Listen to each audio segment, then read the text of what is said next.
So what's up? Mosaic Podcast, episode number 4. Oh, 5. Number 5. Edit.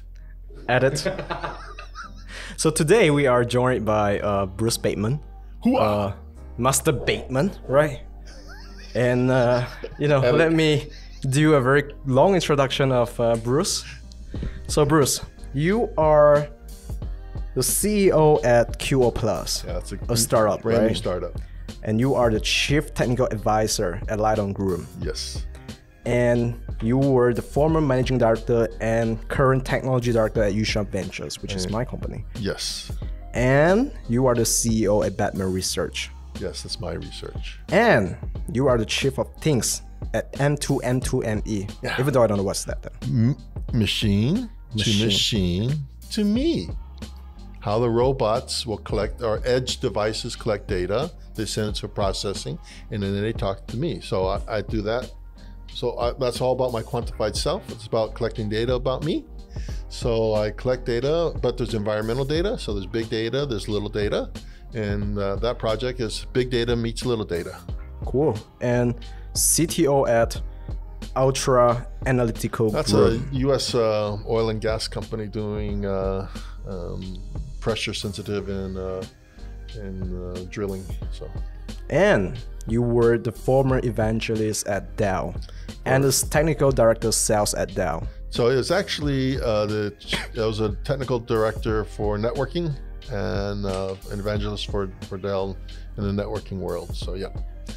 And before that, I did a startup in India for Ruckus Wireless. So I was the original Ruckus. Was it your own Wireless. startup or? So Ruckus, so I did one in Malaysia before that.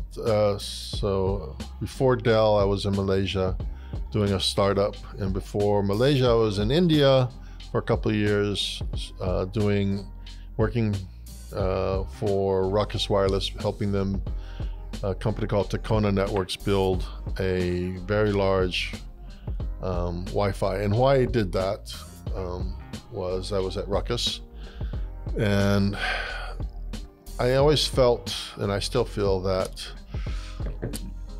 inequality in the internet, and inequality in the internet means I have fiber to my home, but you have nothing to your home. And that's just, you can't ask kids to go to college and when they say, what's Google? And I have great Google skills or great editing skills, and I know everything about PowerPoint, and I've used it every day, and I've got all these online skills, and then you're competing against me, and I know all the tools, and that's just not equal. So that project was about bringing some kind of Wi-Fi to consumers, internet to consumers via Wi-Fi. So that's why I say it will be a 3 hours podcast. It's a 3-hour podcast. Yeah. So after the next one, I will just go through. COO at Vision World Asia. That's Malaysia. We were doing the same thing we did in India, which was building Wi-Fi. So we laid a lot of fiber in Malaysia because they didn't have fiber at the time. We built a lot of Wi-Fi in Kulim and Langkawi and in KL, bringing, again, Langkawi is a fun place, picture. Well, Langkawi is a tourist place, but they didn't have fiber. They could get a hotel. So it goes back to, and this was many years ago, but people used to go on vacation and then everybody got a smartphone. And they said, I'm going on vacation and I want to tell the world that I'm better than you. So I got to take pictures of my food and my holiday. And so if you can't let me send it out in real time to my Facebook page, I can't brag to everybody how much better I am than you. And so Langkawi didn't have great internet, didn't have great Wi-Fi. So that was a big project with the government and YNET. YNET was the company that did that. And the technical director at Ruckus. So Ruckus was the big IPO company of all the startups that I've done. As you keep going back, about 8 or 9 startups. Ruckus was... But you were the co-founder, right? No. You I started Asia, but no, it was founded by 2 geniuses. Okay. In the Wi-Fi, well, we weren't in the Wi-Fi business. 2 geniuses, one in the RF business, one in the networking business. And the CEO was Selena Lowe at the time, who was the founding CEO. She was really one of the most intelligent managers I ever worked for. Very, very hardworking. She created an ethics but it was a family of all the the startups that I did really enjoyed. Ruckus being one, Two Wires another one, iCast, which is even earlier. All those companies had something in common as a startup, and those were all that it was family. Everybody looked out for everybody. It wasn't me against you. It wasn't I'm going to get rich. It was everybody's going to make it or nobody's going to make it. You mean it's like a big family, right? It was a big family. All the companies, the startups that succeed are startups where the people actually get along with each other at work and not at work. It's like Paper Mafia, right? It's like what Peter Thiel says, like he wants to find good friends to start a company, right? It's not like just so you have to be good friends through the hard times. It's easy to be good friends in the beginning because you don't have anything. Yeah, so once you in the project and you will have a lot of conflict. That's. Oh, which way should the product go? Which way should where do we spend money? I want this feature. Sales guy says so. Usually I always find people who are of different skills than I have.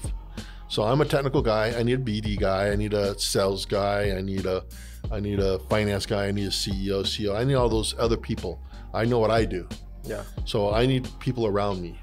And same, when I joined Ruckus, they had all these people, smart people in place. They need someone who would be an evangelist going out every day. I traveled 4 years without holiday. I traveled 4 years on every weekend. If it was a holiday in China, I went to Australia. If it was a holiday in Australia, I went to Malaysia. So, we traveled almost every day for almost 4 years, and had a great sales guy with me, Michael. He would schedule all the appointments, and we would just show up. And there was a lot of overselling. They were selling to people who didn't qualify, but we were being evangelists, just getting the word out there. Now it's a common household. Tech world, it's a common name, but it took years. And that's one of the things that we talk about, building a brand. So if you look at startups and you talk about Taiwanese companies, one of the problems, 我们讲中文吗？改到都可以啊。OK， 我们改到中文。好，瞬间转换到中文。It's okay. Well, one of the problems in 台湾公司是 marketing. So 你要 build a brand 的时候，你要花很多钱。So I have experiences with 台湾公司. So I'm going to build a brand. So 要去美国，好。And they give you 100万、200万、300万美金。And you start to build your brand. And then they come back and they say, the next year you want more money because you're starting to build a brand. And they say, where's the ROI? 我给你100万，where's my money? And you say, no, I need more money because it takes 2 or 3 years. Yeah. The problem in Taiwan 的问题是我们的会计部。It's hard to monetize, right? Exactly. Yeah. So Taiwan 是会计部 based. It's not CEO based. It's not technology based. It's all about the 会计。我们的会计是从70年代。And 70年代 is where we set everything. That's why Taiwan, it's very easy to write off hardware. It's very hard to write off software. Because hardware, 我们买一个真空机，我们买一个 injection molding, CNC, whatever, 我们知道这台机器的速度，它一天可以做多少的产品。So it's easy for us to do the math. 软体 marketing, sales, 这个it's all hit or miss. So if you're hit or miss business, then 你怎么去做 quantify? 你怎么 quantify how much? Yeah. Where's my ROI? There's no freaking ROI. Because if I get the customer, then we win. If I don't get the customer, we don't win. But if I don't invest the time and money, we'll never win. But 你觉得 like 台湾的 startup 都其实蛮多都没有 no offense to Taiwanese, but 没有美感在。Well, there's a 敏感是不一样 okay? It's risk, right? So 你要敢 but 敢的话是有 risk. And 你不懂 if 你以为我花一个100万我可以去抢市场 then you're mistaken. Because 你花了100万以后不管台币美金 whatever 你花了那一笔钱以后你可能要 double. Yeah. 你要预备说 OK 我赢了一步 So 每个公司每个人有我们讲15秒的 fame, right? I got an interview or I got a meeting with the big customer. So what? Now, are you prepared? What does your PowerPoint look like? How many times did you do the pitch before you came to see the big customer? Or 这是你第一个。Honestly, for me, I prefer to pitch to people I don't care about for the first 5 times. VCs I don't think will give me money. I know 不会给我钱 but they'll give me feedback. Or 我自己会有 feedback. 因为我知道 okay, here's my pitch. 他懂不懂？他不懂。他不懂，我以为很多人说他不懂，因为他笨。No, if 他不懂 that means you're not presenting it right. I'm presenting it too technical, not technical enough, or it's not the right. 我没有给他背景，因为这是我的产品，我很懂。So I just tell you, well, you don't know the context, so you're just gonna go, I don't like it, but it's okay. But 你要知道 okay, I find out, okay, my pitch to Ken was wrong because Ken didn't get it. So maybe I need to add a couple of slides in case 我先下一次我碰到 the next guy 我问他 hey, do you understand this business? But would you ask the VC like after your pitch? Would you ask? Of course, you have to ask them. And you cannot just leave the room. You have to ask, what did I do right? What did I do wrong? And VCs know they're not the only pitch. Yeah. Right? And VCs always work in teams. So if you can convince a tier 1 VC, then you first pitch to tier 3 and the tier 2, then the tier 1. So if you're pitching to a tier 3 and they say no, but you pitch to a tier 1 and they say yes, you can go back to the tier 3 and say, hey, tier 1 said yes. That means I refined my pitch. I refined my product. Maybe 我想的 idea 我改了.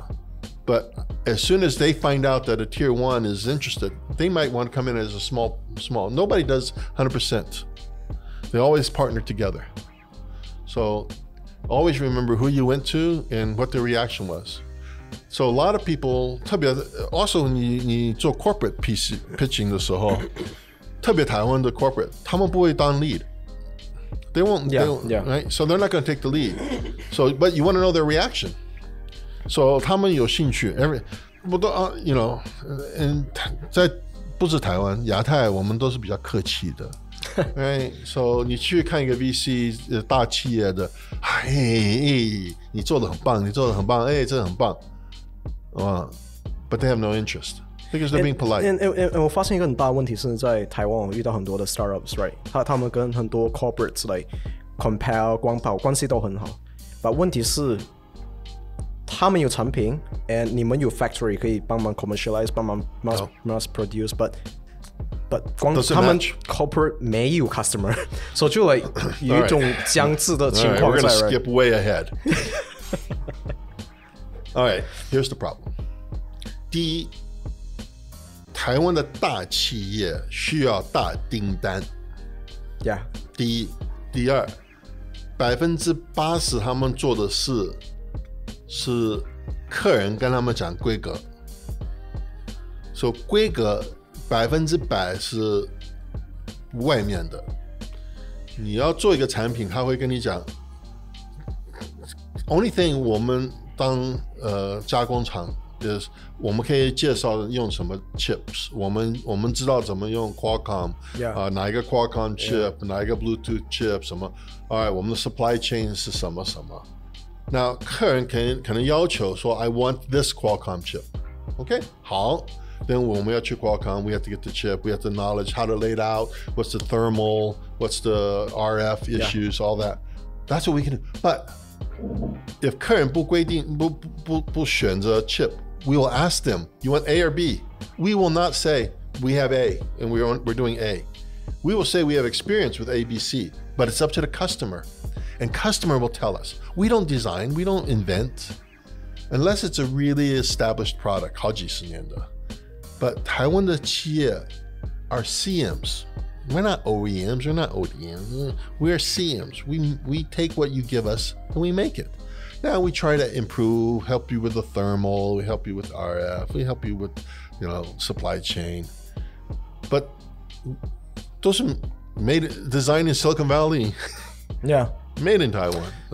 So 我一个问题是有点离题 but 很多台湾人一直在讲产业转型或者产业升级 Like 对你来讲，你怎样 like in a 我相信很多年轻人其实都不懂到底什么叫产业升级。Like as 你们这些 OEM 代工工厂，那是 build 一个 brand 吗 ？Like no, we don't build brands. 我们不会做 brand. 所以对你来讲 that's your job. The customers, sales, marketing 都是 that's 他们的工作当做 brand. Have you ever seen a TSMC brand? No. On a chip? No. You don't, because they don't make anything for themselves. Now, only 最近我们有这 white box concept. So Quanta 有几个我们做 Wi-Fi 的有几个 white box 的。What is white box? White box means it's a standard, but there's no brand. Okay, so Quanta makes a server that they sell to Google and right, but Google doesn't care about the brand. I mean, it's a commodity. Yeah. How they treat it just like you would coffee. 用完了就丢掉。Yeah. Right. So that's what they build. They build these They build these consumer kind of products. No brand. So the white box industry, 我们开始有自己做 design. 我们做 Wi-Fi 的 white box products, server storage 之类的. So we see that now, but 30年以前没有. That's new. 然后我第一次看到光宝 Lite-On 是在哪里吗？我大概小学5年级的时候，我在玩我的 PC 电脑的时候，我买了一台新电脑上面的 CD room。以前电脑不是还有一个 CD room 可以按，然后那个 CD 片出来，然后放东西进去。Coffee holder. 然后我看到 Lite-On, like, hey, cool, man, like, 很像 oh, it's a brand, man. But that's the only thing we branded.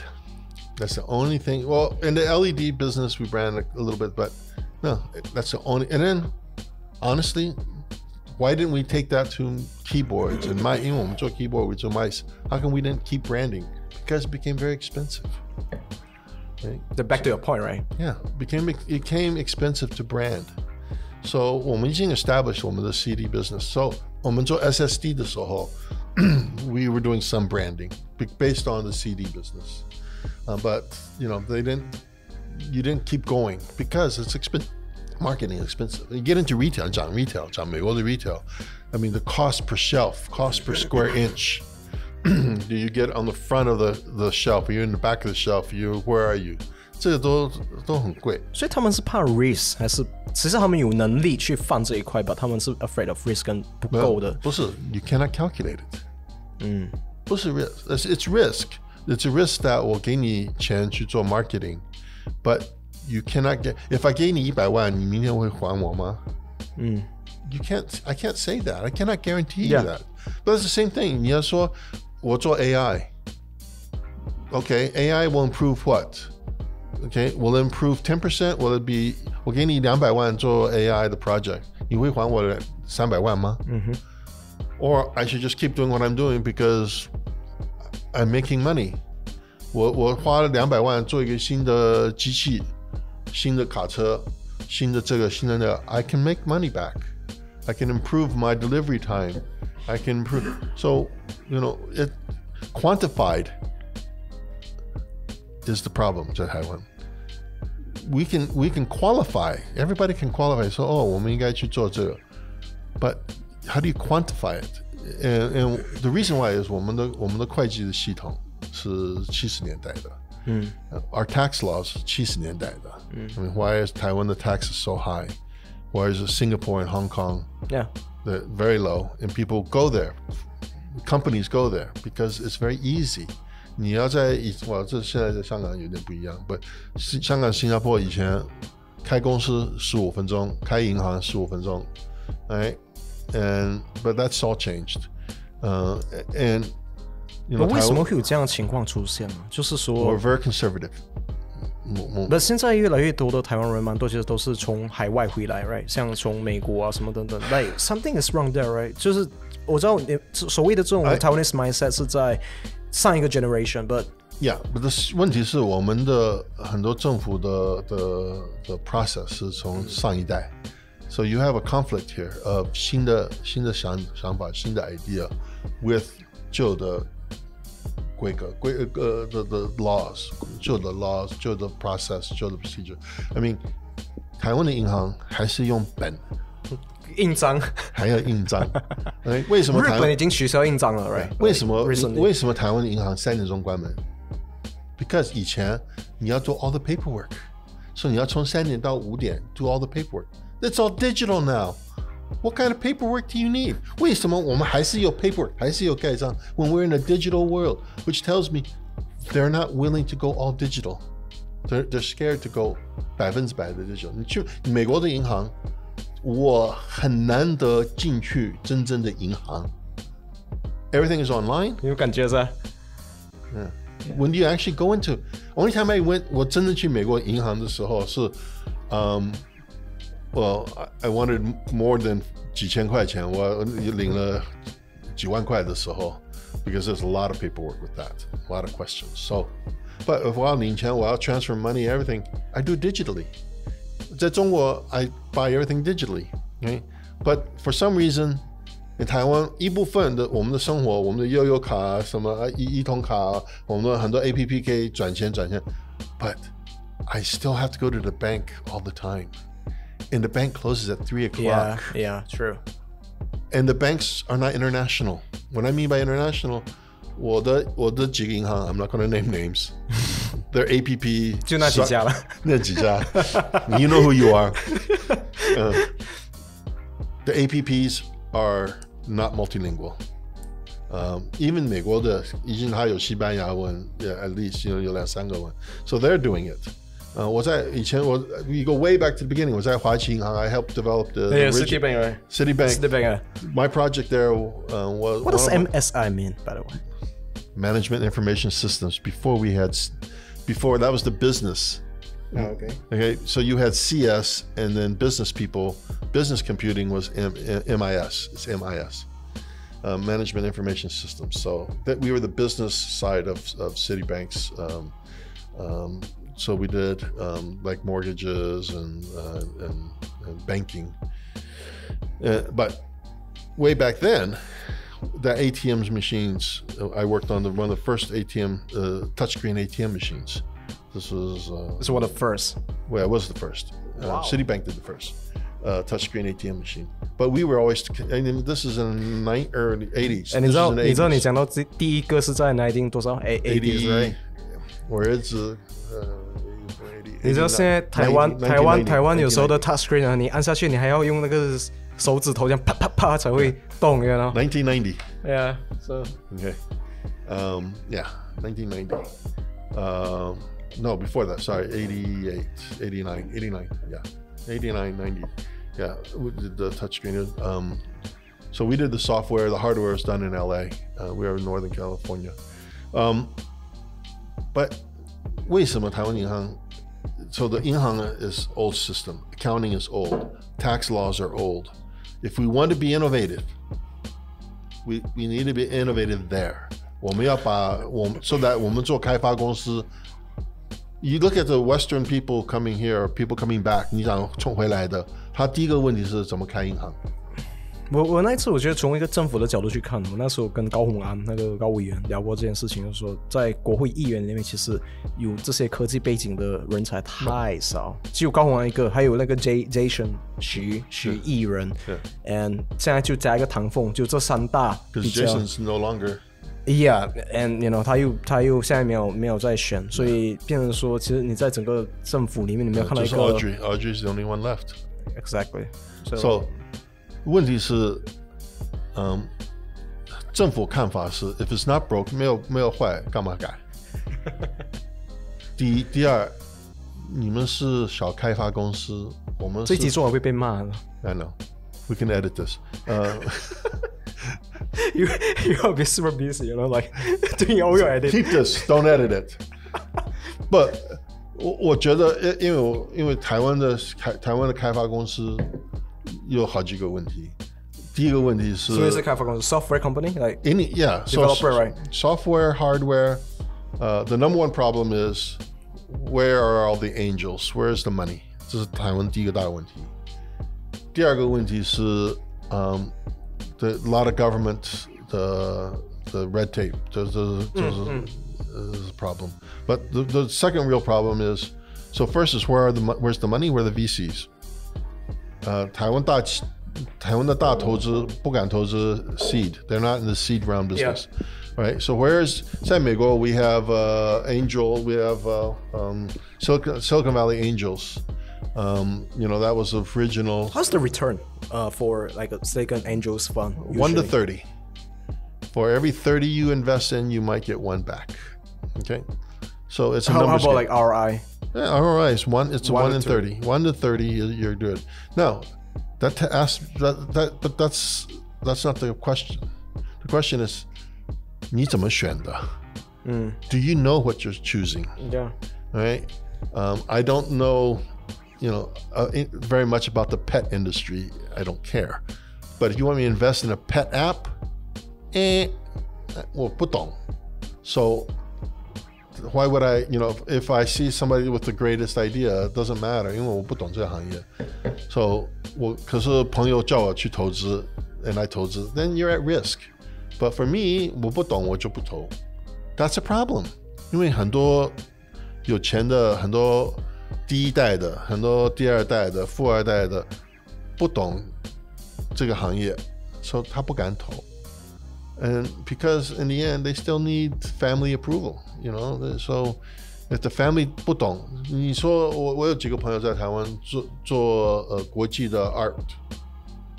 It's very hard because people don't really understand. Yeah. If you're rich and you buy art, but if you're 真的懂, then there are people who 真的懂 art in Taiwan and they buy art. But for the average people, they don't. So it's really, hard. 第三个问题是 supply chain, not 大的 supply chain, not the 光宝富士康的, it's a small one. 我要做 prototype. 我去哪里找? 我去深圳, there's a map. I can get a Shenzhen map. Yeah, true. And I can find all the sources. Like 我听过柯市长讲过一句话，你要 source 全部的 components， 你从桃园的一个地方叫杨梅到基隆，这一段距离你可以 source 到全世界所有的 components. But like who the heck knows like where to go, right? That's right. Where's the best screw company? Where's not the best? Where's a screw company? Yeah. I don't need, 我们光宝 we know because that's our job. We know supply chain. We know all the small, but they're not going to tell us. That's not, I mean, if 大企业 lists out all of their supply chain, then they're wrong. They're not going to do that. But as the 政府, we need to, 政府 needs to go and create the 中小企业. They need to tell me, because I can't go, you asked the original question is, 我可不可以去把我的 idea 拿去光宝? No, because 光宝 minimum order has got to be $1 million or $2 million. Because we have such big factories, we have such big lines. We can't just 做10个、100个，你觉得1000个很棒 ，but 1000个 is half an hour's work. So 那个不是问题是 like 他看的那个年次太少了 like back to 你一直在讲的很多德国啊、美国他们看的 at least like 他们 planning 是 like 3 to 5 to 10 years, maybe like Audi 是 like 15 to 20 years. And 台湾的企业看的都是 maybe like 这样 profit and loss, right? 就是 2 weeks. It's not even a year. No. We most manufacturers in Taiwan, they look at every 2 to 4 weeks, every month. Very short, always looking at P&L, but because they have to. It's not wrong. They have to because every penny counts. And it truly go, okay, my screw company is not available. I need to find a second source. All right, what's the quality? What's the RMA? What's all the contract? All of that. You got to know. And if you don't know, then you're not going to ship. So like 我们知道 like for us, right, for startups or for accelerators or for small business, we would do like cold email and just calling or hang out and do BD, right? But how does how does it look like for a corporate to do BD with like B2B? How does it work? Well, see, we've been in the industry 40 years, so we know, right? And if somebody starts a new company, they left an old company, so 他会回来介绍. So suppliers come to us. Okay. Occasionally, but you don't have like an active sales team or BD team to help you we have a purchasing team. Okay. 有好几个 purchasing team, and they have relationships over time. They have a database of people, and the longer you do it, the more database you have. The problem is I'm a startup. It's not my job. Supply chain is not my job. Yeah. So how do I do it? This is where 政府 has to step in with that list. Yeah. Okay. And then the what was the third list? Yes, so suppliers, money, a list of startups. You know, I know, TTA is building a list. So we need a list of startups. Oh yeah, like a database you show us, right? Yeah. Like startups and VCs. Yes, but I don't know how many actually there is one database, find it, but it's not friendly UI UX. Like so like. So 在美国 I have Crunchbase, I have a whole bunch of sources, right?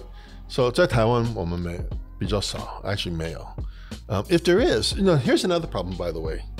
There is a divide between 台湾小企业 and 国际开发公司。Yeah. There is a divide.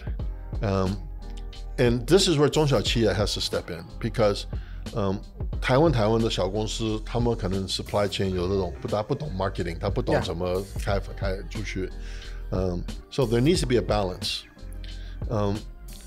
but and I'll go back to the story we talked about earlier before the podcast 为什么台湾不能做台湾矽谷因为矽谷不是一个地方 I mean it's a 地方 but it's a system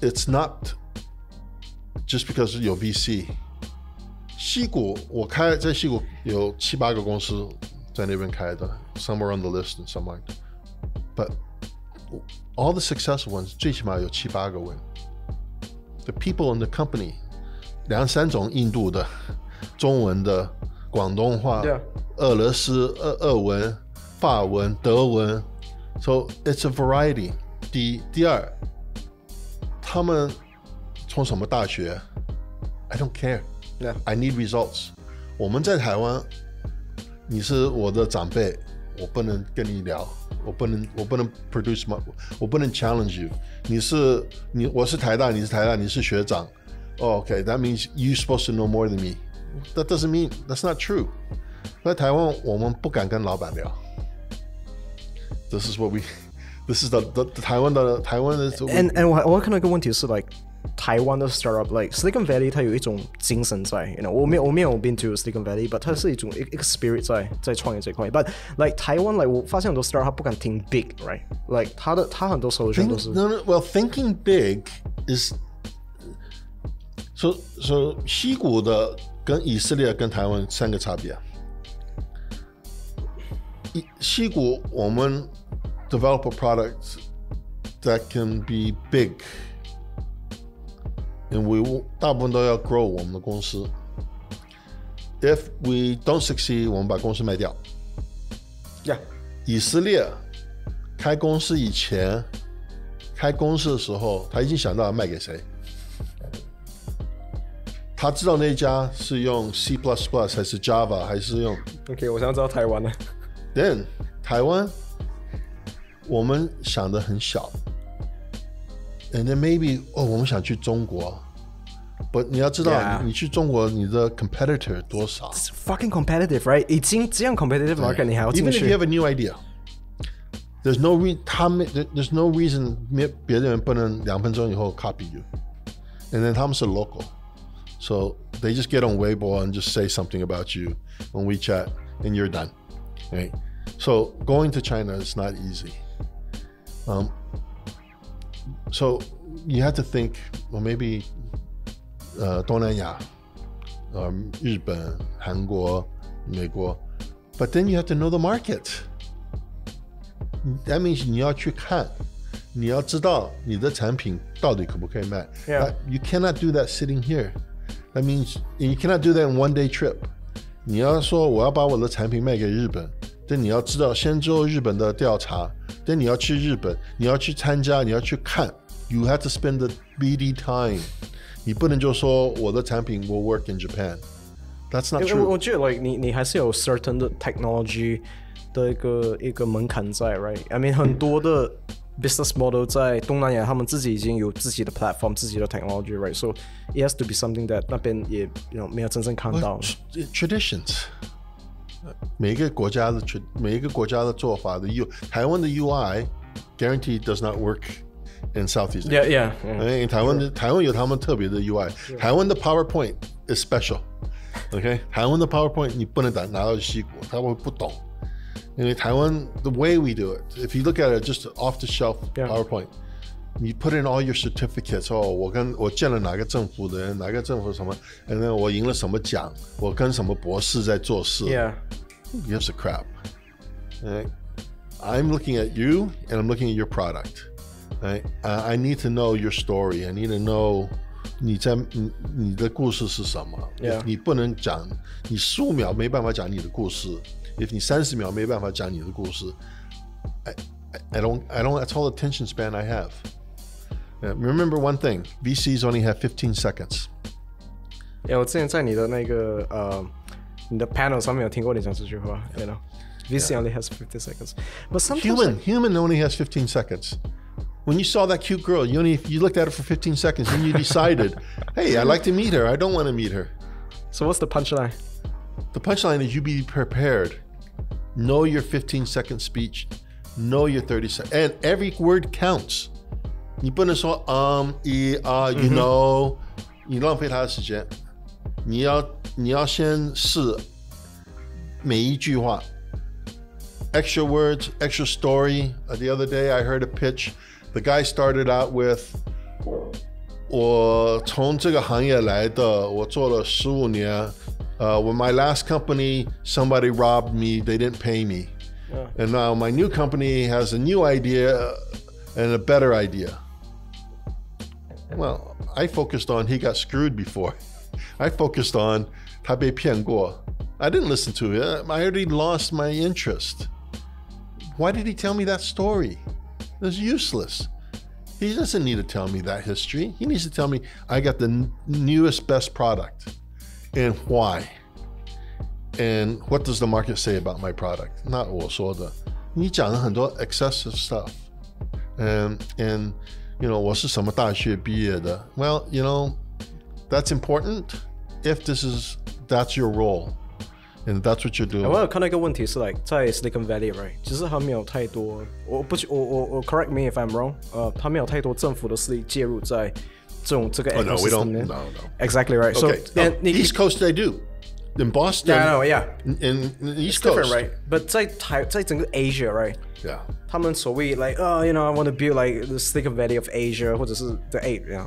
然后他们就会介入 like startups like TTA 就去介入 but 是对还是错？你今天是在把更多资源给一些不对的 startups like let's say you know 我们看到很多的政府资源都去到一些其实只是要 like 不 competitive 的 startup 上面 right 所以 like sometimes 这个 government 它 allocate 的 resources 在错的地方 So you know I do you know demo days and pitch days and lots of them almost every week. Yeah. And 很多是 very disappointing because You mean 在台湾? Yes. Because they're not prepared. Number one. Number two, 他没有把他的 idea 想去看外面在做什么 Yeah. 他看到台湾没有 or 他看到 new you know something but you need to think about 因为你讲到 VC they care about growth right Yeah. That's number one right if it can't scale I don't want it Yeah. right so you know you got to be prepared to answer that question and you can't just say I'm going to go right 很多人说you know my next market is Japan. Well, how are you going to? Yeah, right. You go to market. How are you gonna go to Japan? What is it that Japanese want that you have? You know, you can't just say that to me. You got to be much more detailed.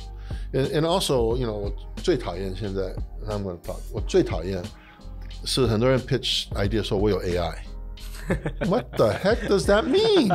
So, 我听过 Peter Thiel 讲一句话，他说你面对着这种有很多 buzzword 的 startup、it's probably bullshit. That's right. 因为你没办法把你的 technology 用更 specific 又很简单懂的那种方式去呈现出来。所以你 come up with 很多 buzzword, machine learning, AI, quantum, things like that. Yeah, I can actually put a whole sentence together on, just pure buzzwords, and then you give me money. No, that's the problem. 你要 if 我在矽谷人家 pitch 的时候。他说我有 AI， 他不会说 AI， 他说 I have machine learning, I'm using this algorithm, using this database.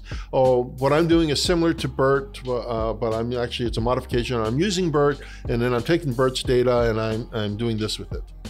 Okay, then I understand. At least if you're saying I have AI, and 我有刘博士在 on my team, 他是台湾最大的好的大学毕业的，他是教授。这会不会是长期学生没有训练到他们的表达能力？我们 Now we're going to talk about 学生。那有一个新的主题出来了。We haven't even got to the original 主题。我连他的履历都没有介绍完，你知道？We haven't started yet. Whatever. So, like, 很多学生其实我发现 like 我在大学的时候，我其实才刚毕业3-4年，然后我们在大学做 presentation 的时候，其实很多人他不会表达 and 他做 PPT 做很烂and 很多人觉得啊，那不重要 something like 那种思想。But 其实 like so ideas are cheap, execution is hard. Yeah, 这也是另外一个。Okay, so 你可以说我是硕士博士，我多棒 ，but if 别人不懂，别人不知道怎么用 ，then it's useless. If 你不知道怎么把你的产品 integrate to 别的产品 ，it's useless. It doesn't matter 你多聪明。but 台湾的学生，第一是从我们台湾最大的问题，从大企业不敢，说我们是一个 triangle, 一个 pyramid. Yeah. Alright, 每个 BU 是一个 small period. So we have a LOB reports to the BU to the group CEO to the board, blah blah. Okay, 台湾的企业都是这样子，每一个 BU 不敢，下面的人不敢跟开口 if 上面的人在，所以你会发现到，在台湾大部分最高的人进来的时候，最高的人在讲话。在以色列每个人可以讲话，在矽谷每个人可以讲话，每个人都有 idea， 每个人都有意见。台湾在 corporate 或者 startup 都一样 ，right? Yeah, it's the same. Okay, it's the same. The 老板 makes the decision. 老板。在美国 we use the word boss as a joke. We don't use the word boss as decision maker. 对啊，台湾老板意思是说责任在你身上。说我叫你老板的意思是说责任是你的 ，but 事实上 ，that's what I said. Going back to the 开发公司，我最成功的 it was family. Everybody 有一个 opinion， 因为 engineer is not in the field. Engineer 没有跟我住印度，所以他不知道印度下雨的时候，它的雨多大。You can't explain it. Maybe now you can send a video, but they have to listen to you. 他不能说他做的对。So everybody has to have a word, has to speak, has to say something. Supply chain guys, 他说你要这个太贵，或那个不对。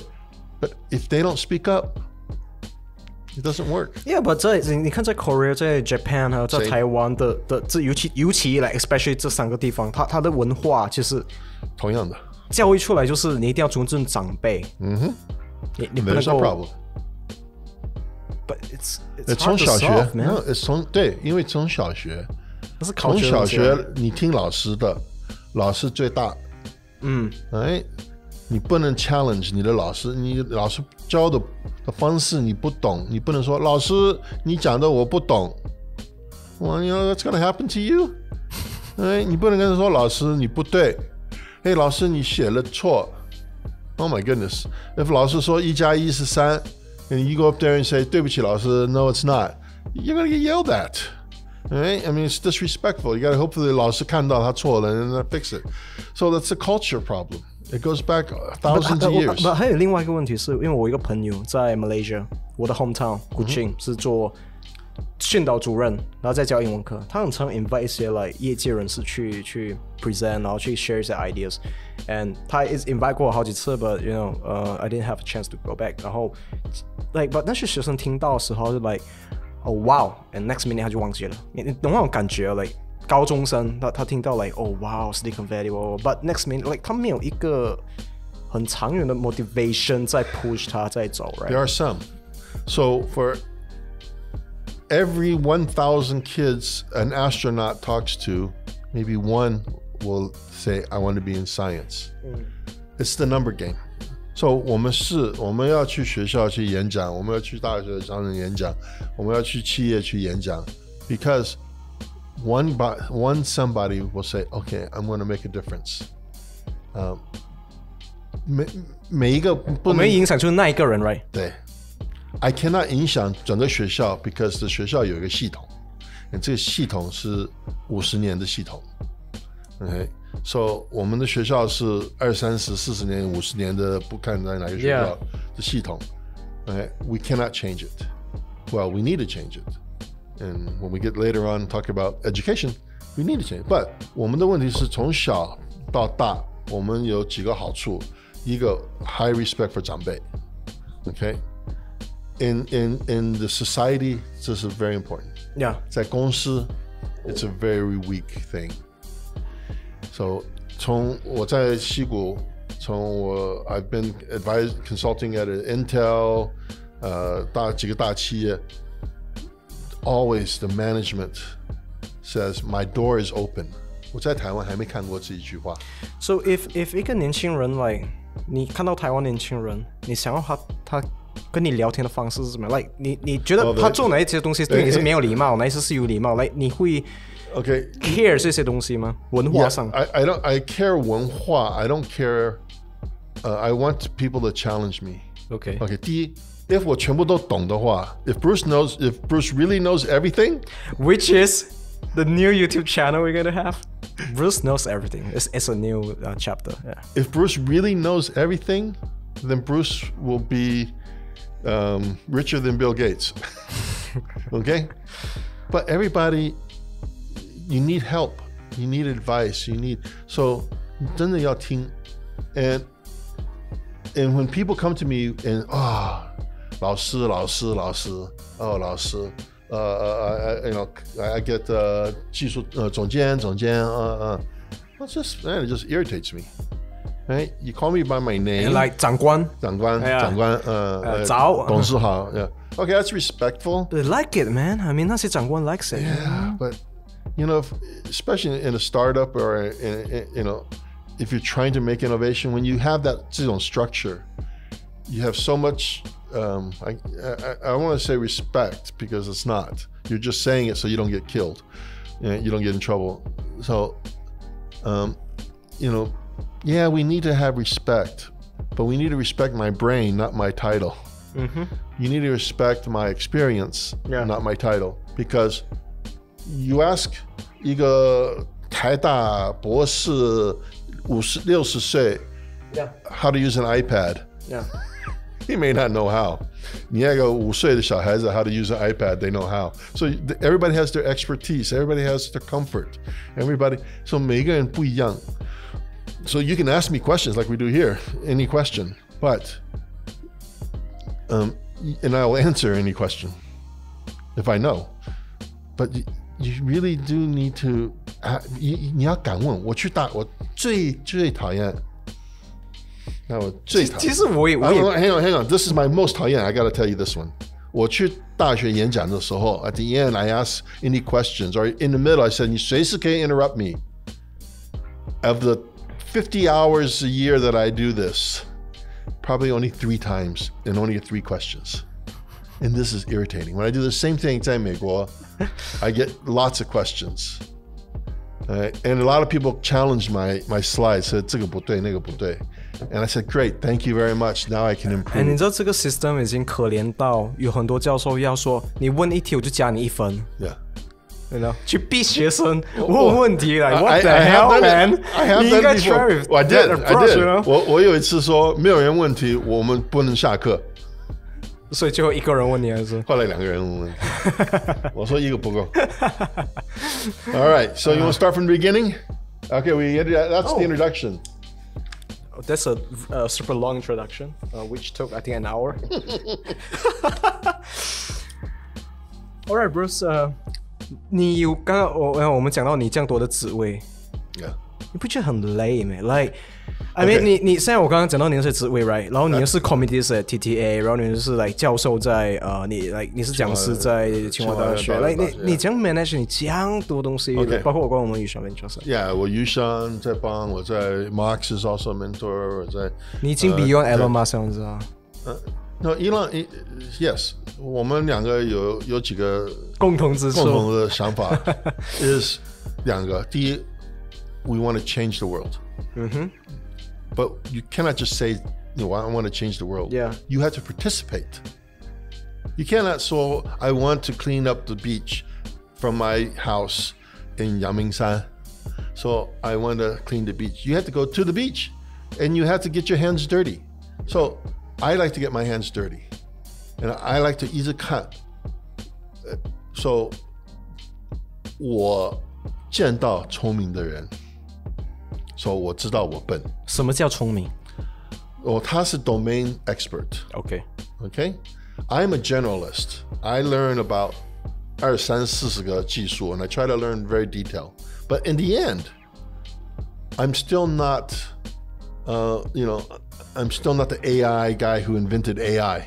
I use it. I use machine learning. All right. I use, I use AWS, all their tools. But I'm not the guy developing those tools. Yeah. Right? So I know what with my level. So I know how to use those tools, but I'm not a Geoffrey Hinton. Geoffrey Hinton is the guy who came up with a lot of the neural net stuff. Yeah. I studied neural nets in the 80s, but 后来我们觉得不好，我们就是变成做 business BI. We did business intelligence instead. Yeah. All right. But I'm not that guy. I've met those guys. So my job is to take 他们比较专利的东西 and try to pass it down in a different language to the next group. So people who to simplify, not just simplify, but easier to explain and how to integrate. 因为 the high-end people, domain expert, they're not industry people. Yeah. 他不知道怎么把他的技术 So if you look at someone who came up with a very innovative paint for a car, well, they came up with innovative paint. The dust does not stick to it. Great idea. But the industry, they don't care about that. They care about 你要怎么 apply 你这个 coding. Yeah. Where in the system do I apply this coding? 所以你说哦，对不起，我们要一个特别的，但我们没办法，我们一天几千块、几千部车子的出来，你不能停下来花个3个小时 do your process. So you may have a great idea. So my job is to look at those ideas and then look at the industry and say, 怎么配? Yeah. So I do this for 5G, for machine learning, for everything. I don't do pet apps. But how do you manage your time? I don't like sleep. How many hours do you sleep a day? 5. That's sometimes 好少哦。 All right, so we'll go back to the first question. How does my routine look like? Yeah. All right. So 5 a.m. in the morning, you used to say, right? Yeah. So first of all, before I set my schedule the way it is now, 我花了一段时间去学我的个性，我的 alertness. So I have a Muse headband. It's over there. My Muse headband tells me when I'm alert, when I'm not. 是一个圆的 right there on the 桌子 We can bring that. 可以拿来啊。可以拿来 Yeah. 可以拿过来。Yeah, 下面的 that one. Yeah. 这是有点 like brainwave 的 It is 东西 brainwave. right? It is brainwave. So what I did was I first tried to understand. Oh. Good job. So my first thing I tried to do was to understand when I'm alert. 我发现到我早上5点到6点 when I wake up between that time, depending on when I sleep, I'm very alert. And my mind is very inquisitive. 因为我睡得不好的原因是 my mind is always working. 你有 sleeping problem 吗？ Yes. So this is a muse. Yeah. All right. So I have yeah. Okay. I know, yeah. So I'm trying to understand how when I'm calm, when I'm alert. So I use this to do the testing. They have a new one that helps you with sleeping. That records during sleep. Yeah. So 第一个我要知道，我发现到我最好是5点半6点到差不多8点。Yeah. And then I take a nap. Yeah. And I sleep either 1 hour or maybe 2 more. And I get my energy back, and then I get up and I'm good again.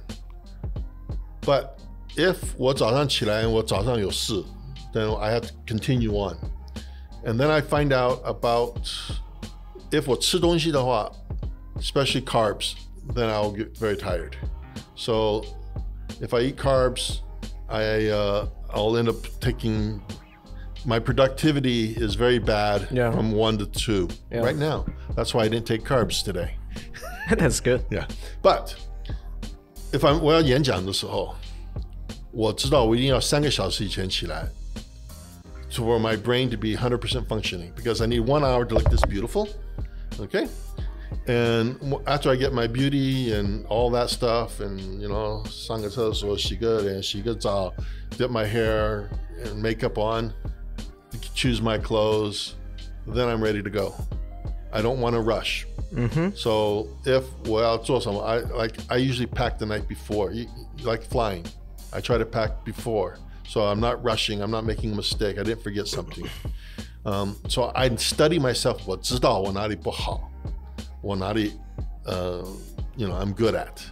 So 我知道我有几个地方 so I know I need to schedule at least 2-3个小时 before I'm going to do any real stuff. 你是怎样 wire 你的 brand 然后去做这东西 right? 因为很多人都不会去想到我要这么做才可以有这个 lifestyle, right? That's right. That's the problem. People just live their day. Yeah. I don't. I do. Right. This is why I always worry. 是不是 I'm doing weird things because my brain is rewired now to well 为什么我在学校的时候我在小学高中 I'm a terrible student 大学 I'm a terrible student because 它是8点到3点5点 and that my brain wasn't functioning right. I should have known to 早一点起来 not 最后起来 and I needed to prepare my brain. By the way, I have to drink a whole glass of water when I first wake up to hydrate my brain. Yeah. I need to do certain things. I take a lot of vitamins and minerals and supplements. 40 vitamins, right? 40. Yeah. Well, the supplements too. So I need to know, but I don't take them all at once, I think. But I need to learn. So you got to learn about, just like athletes learn about their bodies. Yeah. If you want to be a good entrepreneur, you need to know your body. Right? When are you best? What are you best? Now, some people, they have to jog in the morning to get the blood flowing. That's what you got to do. 你要早一点起来. So if you're going to have a big meeting with a big customer, you might get up and go for a jog and then come back and prepare. Don't say, oh, 今天是 big meeting, I'm going to stress out and I'm not going to jog. You'll screw up at the meeting. Yeah. Because your body needs the adrenaline of the run to get your brain to go. So, everybody's different, but you have to study your own body. So that's me. Number 2, my house is automated. 我们有看过一次 like we saw that once in your video, like you got 6 screens or 7, no, that's right? the 8. Yeah, it's crazy. But that's the easy part. The hard part is everything, all the air conditioning, the lighting, the coffee machine. Those are all. Do you automated. have a hub, like a central lights? Yeah. Well, I have 2 centralized. So I do have Samsung system and I have a Google system, and then I have Alexa. Samsung doesn't work well, right? Well, I've had it since the beginning, before it was Samsung. So I have all 3 integrated into each other. So basically, I can use Google, Amazon, Alexa, so I have 6 Alexas in my house and 5 Googles in my house. So I have all the screens. I have all the Google Home products and Amazon Home, and the best product I have is the Facebook portal. It does live video chat with pan tilt zoom That's my favorite product. But 我的问题是我早上起来 I think about problems. Like 自动就会出现那个 problem 出来。Any kind of problem. Now, when I look at something, when you look at a cup, you look at the cup. I look at how did you make the coffee? What kind of beans? How long did you make that? Is there a good after smell? This cup, why does it have a handle? Right? Does it hold the temperature well? Did it cool off too fast? Oh, this is IKEA. So, okay, so this is mass produced. Why is a chair got 4 legs? Okay. Do you enjoy the process, like thinking out the problems? I think of everything down to the basic of it, to the core. This is why. So that, thank you very much. That brings another topic. Like I used to I heard, I quote Elon Musk. So that's the first principle thinking, right? Yes. So quote Elon Musk. For Musk, first principles thinking means boiling things down to the most fundamental truths. That's exactly what I do. Everything. That is very, very interesting. And but every time when I try to apply that on accelerator or on venture capital, I kind of lost. Look at the company, and you have to boil down their product to the core. Why? Then what's their story? So when you look at anything, you look at a cup of coffee. So why do I want to drink this cup of coffee? Okay. And what is this a good cup of coffee, or is this a nice 7-Eleven coffee, or is this a handmade? Is this hand roasted? Did Bruce roast the beans for you? Thank you. Or is this mass produced? Is it bitter, so I need to add cream, or is this a light roast? All right. So I look at everything down to where do the beans come from. All right. So if I buy a 7-Eleven, I don't give a crap. Yeah. Right? But if I'm going to get involved, then I care. If I'm getting involved in the startup, I care about where did the idea come from? Wait some more. Do you have a problem? Is that why you did this idea? Or your parents had a problem? All right. Or I just like the idea. Okay. I have a couple of startups. 他以前是军人，他以前知道他当兵的时候 there was a problem. So he came up with an idea of a product because he knows that he doesn't know how big the market is, but he doesn't care. He knows that the product he builds can help his old job. Yeah. Right? So then there's passion. Another one problem in Taiwan, you have to have passion. Yeah. 你早上起来的时候 did you think about your job, or did you think about who's popular, or did you think about the K-pop boy, or did you think about the 韩剧昨天晚上演什么? What if I think about girl? You can, but you got to be specific.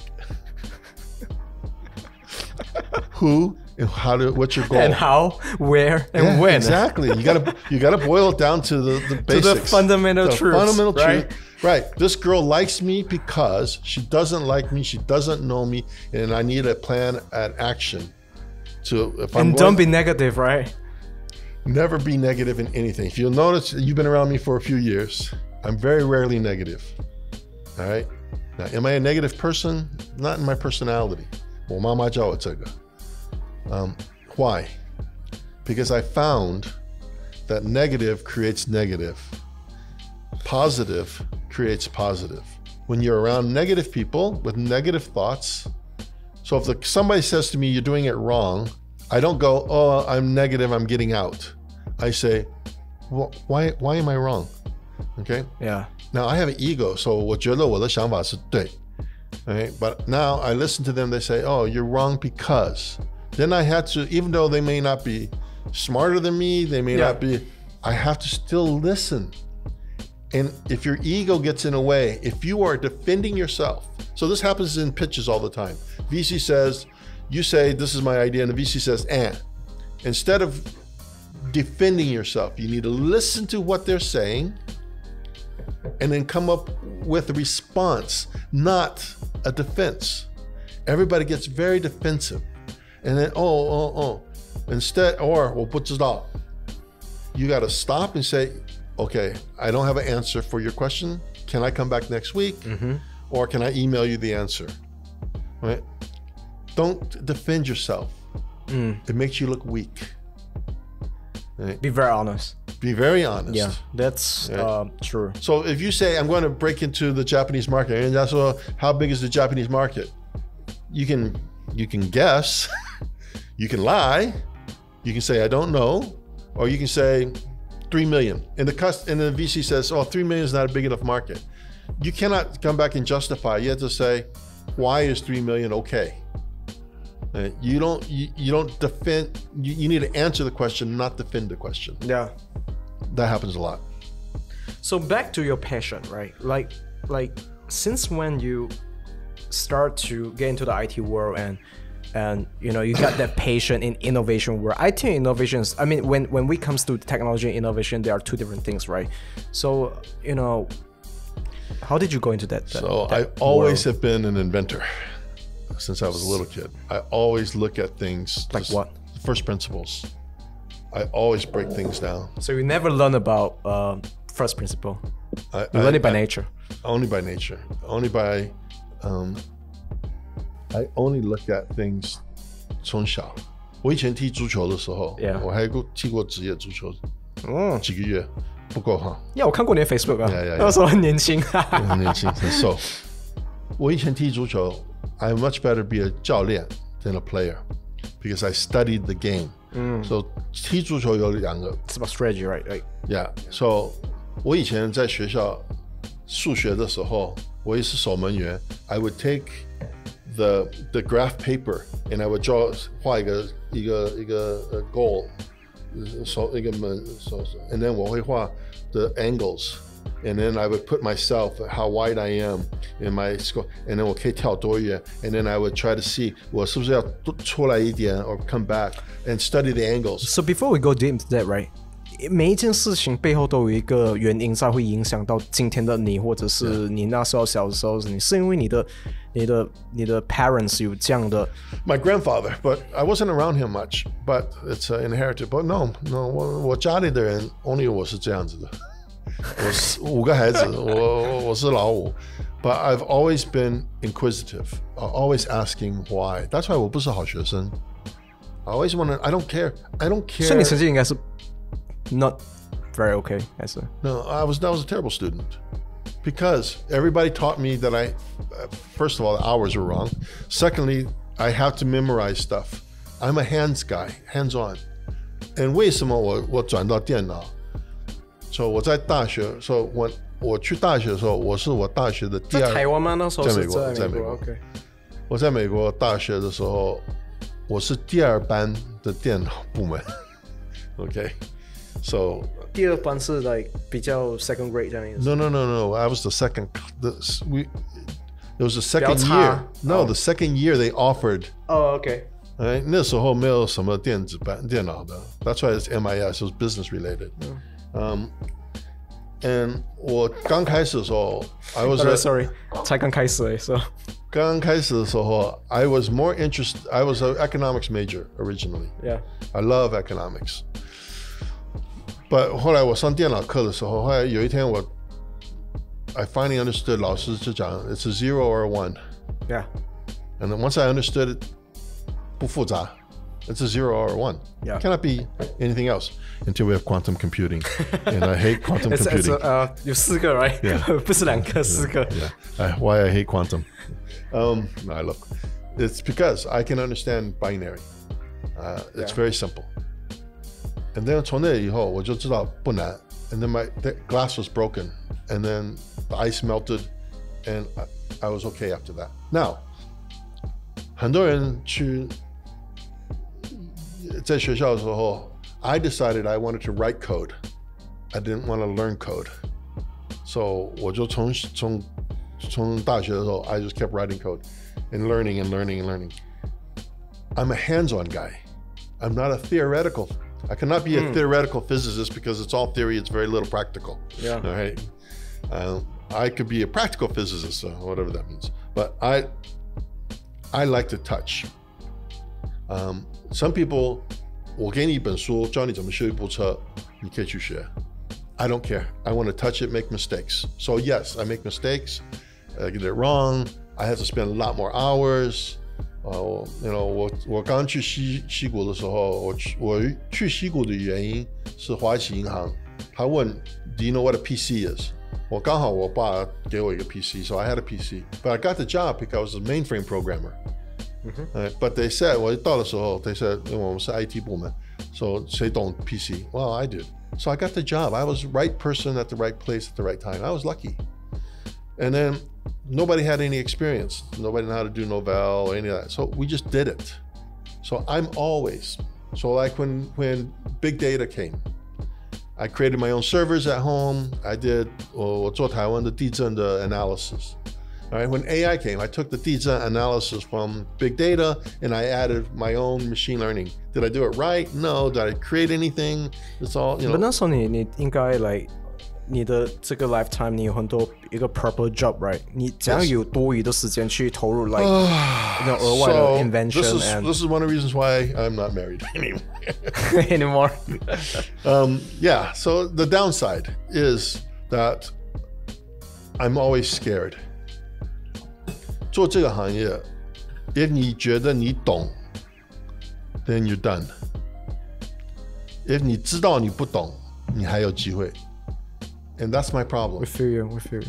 我知道我不懂 So 每一天 I mean, in my presentation, my PowerPoint that I do at the 学校你讲好几个字neural nets. Now, neural nets were around in the 80s, but it wasn't a common word. Now we have 5G, you know, MIMO, you know, we have all these new terms. Yeah. Well, do I stay back in my mainframe days? All right. Or do I go from there right. to C to C++, to, you know, Python, all this, right? Or do I stay where I'm in Microsoft DOS? Right? So, 你这个行业跟做别的行业不一样 If 你修车子的话 Well, 车子until 电子车 There was not a whole lot of change. It became 太快了 right? 因为它这个 industry 变太快了 So you got to keep That's why I get up at 5 in the morning. I read technical documents. I read PDFs. I read 大学的 the papers. And I do it at night too before I go to bed. It helps me sleep. So 你早上5点起来 like you woke up at 5 and you just read 5:30, yeah. You just read Yeah, I read Papers. Because my eyes are good. God damn it. My eyes and brain are rested. No, actually I bought like several books on Kindle, Amazon Kindle, but I didn't read. I read some, but it's like I don't know how like video works better for me, you know, when I learn, you know. Video works. No. I also watch YouTube in the morning. And in the afternoons, I watch a lot of YouTube. No, I don't watch all sexy girls on YouTube because I don't care. What I care about is Stanford has classes. MIT. MIT. Yeah. So when quantum really 开始红的时候 you can't find anything. So you had to go back and look at Google, YouTube for old presentations from 大学 or from conferences. Okay? That's how you had to learn. And then now there's a lot of videos. Now, which one is the best? That's a different story. Yeah. But are you all, so, you know, 很多人问我的学历 You know my answer is? 我还没毕业 I'm not done. So my education will end 3 hours after I'm dead. Okay? That's when the final download happens. Right? Because if you're in 我们现在你学的 okay, let's say you become an expert in machine learning. Now you got to learn how to market. Right? Now you got to learn how to run a business. Now you got to learn how to be a podcaster. You got to learn how to ask questions. You got to learn. Some things are natural. Everything else you got to learn. Are you willing to learn? Cut. That's the best. All right. That's the highlight, right? That's the highlight. That's the highlight. All right. How do I deal with negativity? Yeah. All right. Now stop. Yeah. So, you know, like usually you would, like every time when we have like meetings, right? You would say, you know, like, stop. V, don't be negative first. And try to think of the problem and come up with a solution. How did you come up with that approach? Like in your lifetime, like we would have that rock bottom moments, right? But how did you learn from time to time, and then, because I found that negativity came from a misunderstanding. Either I didn't understand, they didn't understand. So I didn't understand what the customer wanted. I didn't understand our approach, or I didn't think it through. Yeah. All right. So the issue, the incident you're talking about was we had a disagreement on the approach, but what we had to do was stop and think about the customer and what did they really, really want. Not what we could do, not what was available, not the way we should do it. We had to solve their problem. So we needed to stop and rethink the question. And sometimes they tell you A, but 真正的意思 is B. So we got to stop and dig, and we got to think things through. When you get excited and you start arguing, I don't mind arguing. I love arguing. If you argue for the right reason. If you tell me I'm ugly and fat, I will kill you. You're wrong. Where's the camera? You're wrong. But if you're arguing because you have a belief, or you have an arguing because you don't understand, that means 我没讲对. I got to stop and rethink. Don't forget, what's the most powerful thing we have? Words. Yeah. Right?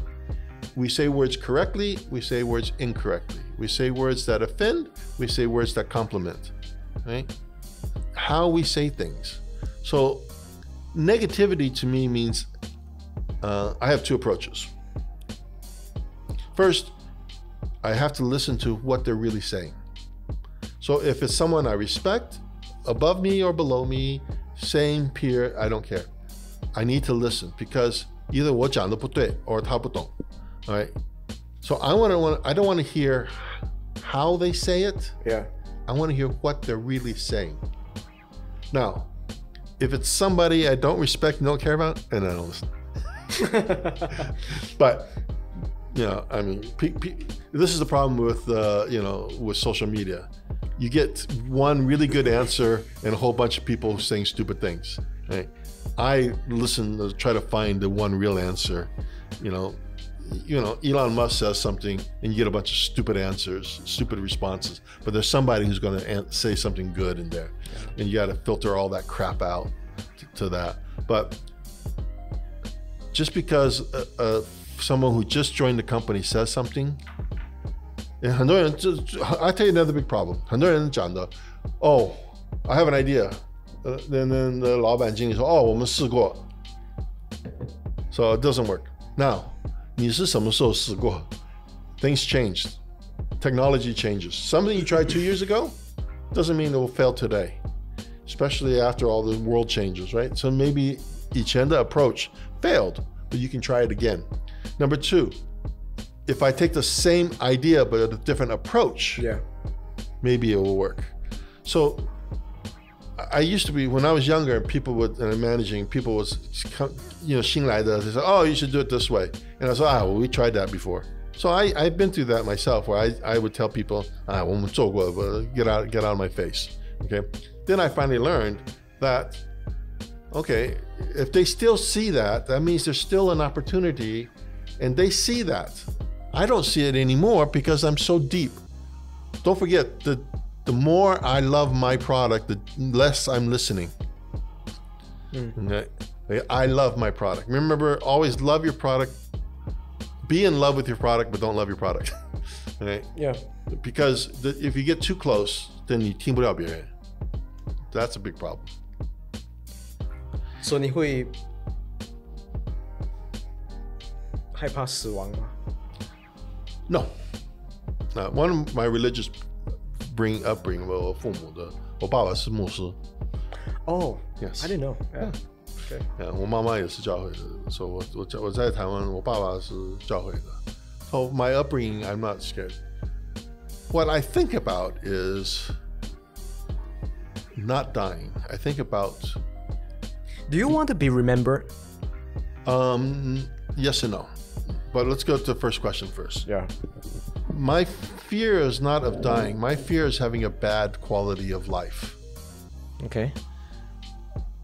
我们现在看的 the 老人 they have the tubes in their nose. Can't,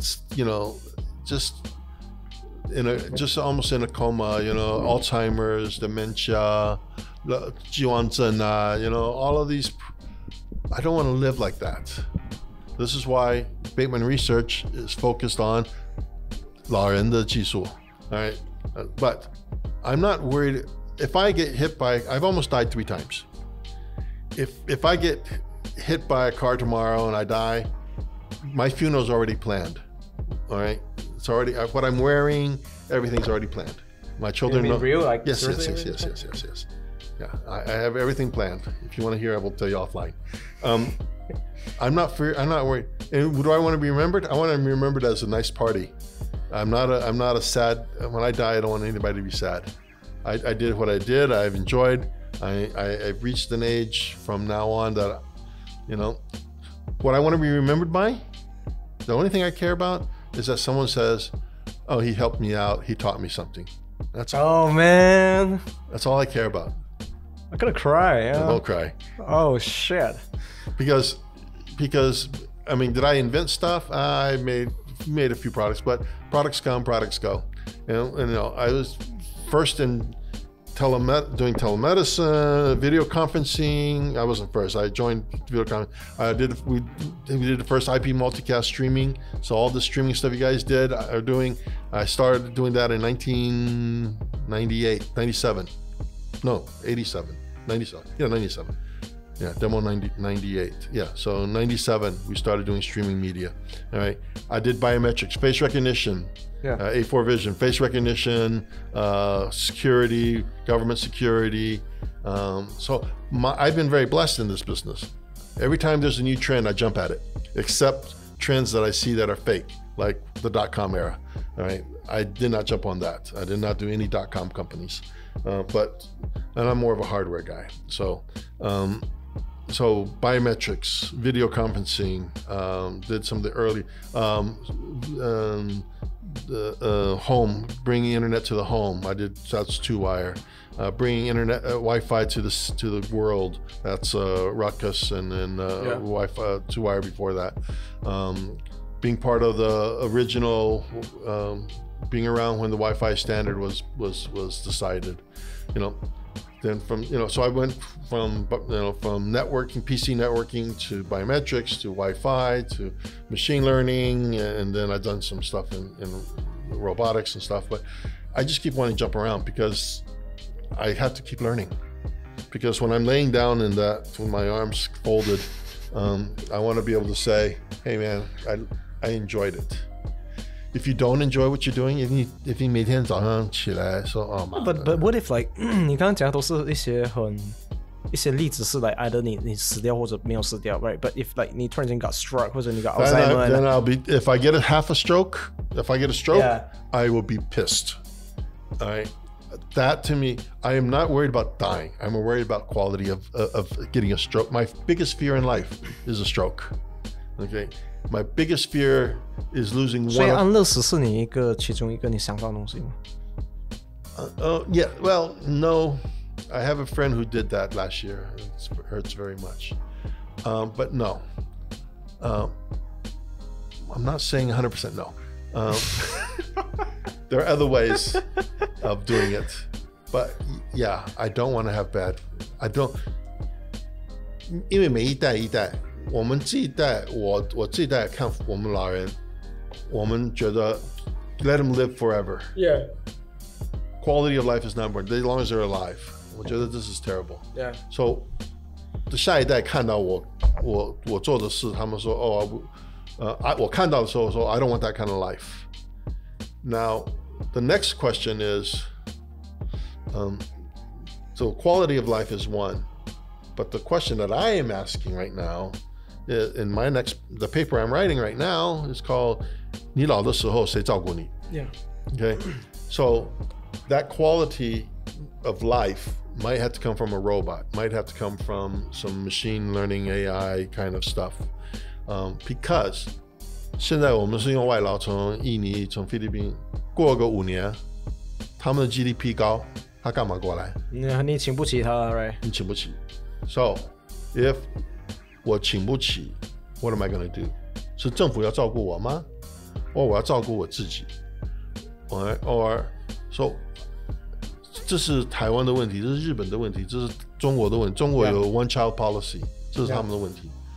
So only 印尼跟马来西亚 ，well maybe 马来西亚 and 印度这几个国家 ，they don't have to worry as much. They're still having a lot of babies. But 2030到2035年，台湾的65岁以上，我20%以上。So you have today over half, only like 12% are 老人。That's going to go to 20%. Now, do you have the facilities? Do you have the doctors? Do you have the infrastructure? Who's going to take care of them? That's what I worry about. The reason I worry is I'm the customer. I don't think about this problem because... Have you ever felt like in depression? Oh, all the time. Why? So you're super positive, right? But still, you're all the time for depression. Yeah, so this is why you don't see me for days sometimes. Like 昨天没看到我. Yeah. Right? Not just depression. I have to recover some days.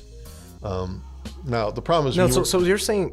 okay, yeah. Yeah, so when you work for a big company, depression, you don't get time off like I can now. Yeah. But everybody who is focused on something gets depression. You get depressed because you make a mistake on Friday.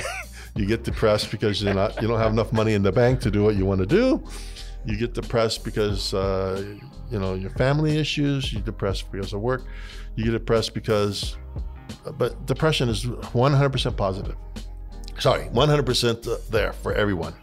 And anybody who doesn't have depression is, even if you're rich. When I was rich, I still had depression because I was worried that I was not rich enough, and then I had to do this and that. So yeah, right? You will not satisfied, right? In a way, humans very, very rarely can be 100% satisfied. And you say, oh, 我赚了钱，我会退休，我去海边去玩.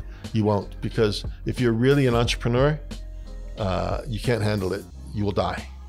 The reason I work until I die is to keep my brain active, because the one thing that once your brain goes, then you're gone, you're done. Alzheimer's, dementia, you're done. Yeah. But Alzheimer's you can't stop, but dementia you can.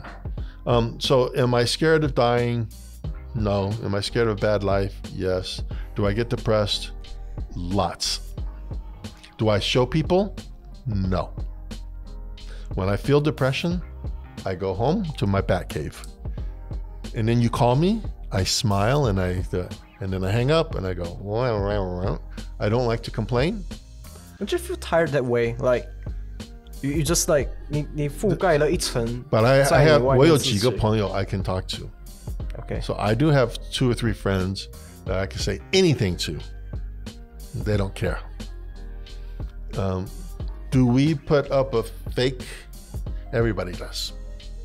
Okay. So when you tell them your problem, like what do you expect from them? Do you Nothing. Expect an answer, or like do you expect? Depends.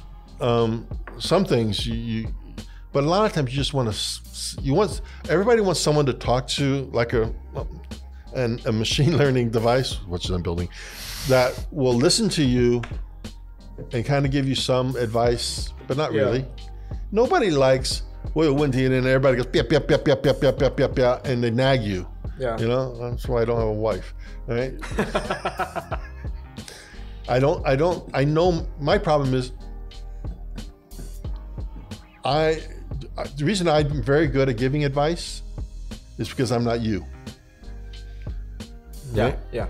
Okay? You understand that? 旁观者清，他们讲。The reason why I'm terrible with my own life is because I'm too close to it, and I can't take my own advice. Yeah. Right? Because I am me. That's why I have to listen to other people. This is why I like to listen to other people. Because regardless, everybody has an opinion, and they can help you. Now, when people start pia, then I get bored and I leave. All right, next one. Yeah, so back to the corporate world. Mm-hmm. Do you like the you can censor that? Mm-hmm. Very asshole kind of management style. So like Microsoft now you can work 4 days right in a week like that. I don't know is that for PR or it's a real thing. And like when we work for Yushan Ventures and Mosaic Venture Lab, sometimes it's super intense and sometimes but in a big corporate, how would you manage your team? So I have a problem. My management style is not good for corporate. I trust you. If I give you an assignment, I care about the results. Where you do that, do you check the result? I only care about the results. But yes. You check, right? You do check the result. I only care about the results. Okay. All right. If you do that in the toilet, or you do that at a coffee shop, or you do that in the office, I don't care. Now, 在台湾, we have a problem. 没有看到你，你是懒. Okay? Yeah, true. Okay? Now, telecommuting, going back to all the startups I did, I started telecommuting and creating I had a multimedia company called Parallax. And Parallax Technologies, right? That was way back. That's the first multimedia companies around. So that was my day job. And at nighttime I did networking. I was a Sun administrator. That took two jobs. So back then I already did it. So at Parallax, one of our biggest customers was doing ISDN. So we sent everybody home. This was early 2000. We sent everybody home. And so I've been doing telecommuting. And then when I work for Ruckus, all these American companies in Taiwan or in Asia, I'm working from home. My bosses care about results. 美国的做法是 results. Yeah. They don't care if you begged, borrowed, or stole the idea, how you did it. They don't care. They just want to see the results. So the boss says to you, I want you to increase your sales by 20%. All right? 在台湾，他会跟你讲 increase your sales. 他不会跟你讲，他不会问你 tell me what it takes to increase your sales. Tell me what help you need from me. Tell me what resources you need. 台湾就跟你讲 give me 20%. And it's your problem. So 在美国，特别在西部，那不是 all of 美国，East Coast 跟 Central 不一样。可是在西国人，你的 boss 懂，因为他是从这个行业来，他不会他以前是做你的工作，所以他不会就 randomly 就说 give me 20%。他会说 okay, if we're going to do 20%, what are the name 5 accounts, okay? And then what is it going to take to get that account? Don't assume 你会拿到这个客人，因为你要有一个 strategy. Yeah. So what is the strategy for each account? And then, okay, the strategy is 我要这个这马来西亚客人 ，okay, but 这个客人 you have to spend a lot of time with him. 可能我要去马来西亚，你要去几个礼拜。So what's the budget for that? Who's going to go? All right, or you're going to hire somebody locally. 你要去找他的朋友 and pay他的朋友 to be your sales guy. Right? What is your strategy? You can't just say, give me the money. Yeah. Assholes, excuse me, sorry, mommy. Bad people, bad management is people who just tell you to do something without helping you. Okay?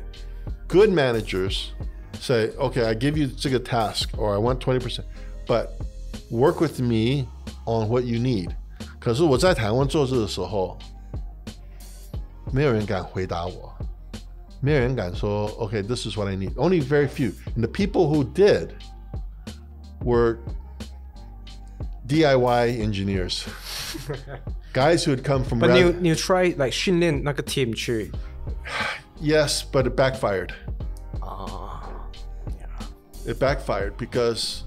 Why? Because they weren't used to it. So, and 他会跟别的同事讲话，你看 Bruce's management style is bad, 他不是说 he doesn't hold regular meetings, he doesn't hold 每一个礼拜, 他不是每天看我们, so they talk bad about me, and that happens. I understand because they're not used to it. But the only people I found who succeed the way I want are people who come from the very focused people. Are you at this job? Are you working for me for money, for your career, or because you love it? For money, I can't help you. For your career, you'll screw me. For the love of opportunity to learn, then we can do something. 这个很难 right? I mean 这边 corporate like 全部人就是都是台湾教育体制下出来，都是要打份工啊，买个房啊 you know? Yes. So it's very hard. Yeah. So 你在你 manage 别人的时候，你有没有试过 like you know you're a chill guy, super nice guy? 你有试过 like 骂过人 like 当众 Yes. Only when I'm super. I want to see that. I can tell you, 我骂人不是骂人，我骂他们没有 focus， 没有 pay attention， OK， 没有听。If 我说我给你一个 deadline， that deadline is serious because I have a deadline. So 我要你交给我，所以我可以交上去。Yeah. Okay. Then I do get mad. I get mad when I ask you to do something. 你最后回来说我不懂你在讲什么 ，or 我不懂 ，or 我没有这个经验，我没有做，我不懂。因为他们没有问你 Exactly. you know 在前面的时候 Exactly. Asking a question, I'm okay. If you ask a question and you fail, I have a good attitude. If you don't ask a question and fail, I have an attitude. If you don't ask a question and succeed, all right, then I actually have the same view as if you asked a question. Because asking a question is not bad. Who says I know everything? Oh, sorry. Yeah, soon. Yeah, soon. But nobody, and 我的想法谁说对？因为 I'm thinking about it one way. I'm tired. I'm thinking about it one way. You're fresh. You're thinking about one way. You're tired. You're thinking about one way. So you got to have, but I get angry, very angry, when people who don't pay attention, people who don't ask questions, and people who just do things the way they think it's right without asking. So if I ask you to do something one way and you saw I did it another way, I'm not happy because I asked you to do it my way for a reason. Now, if you come back and say your way is wrong, tell me why. Okay, I'm not going to say no. I might say no, but at least you voiced your opinion. 我觉得台湾最大的问题是 nobody wants to voice their opinion. If 老板叫你 do something, 他没有讲清楚。 But sometimes when you voice your opinion, right? 那个 opinion 有可能是 like completely shift 你的 company to a different direction, and which it doesn't make sense, you know, from 一个你去 pitch to 一个老板的 perspective. Remember one thing.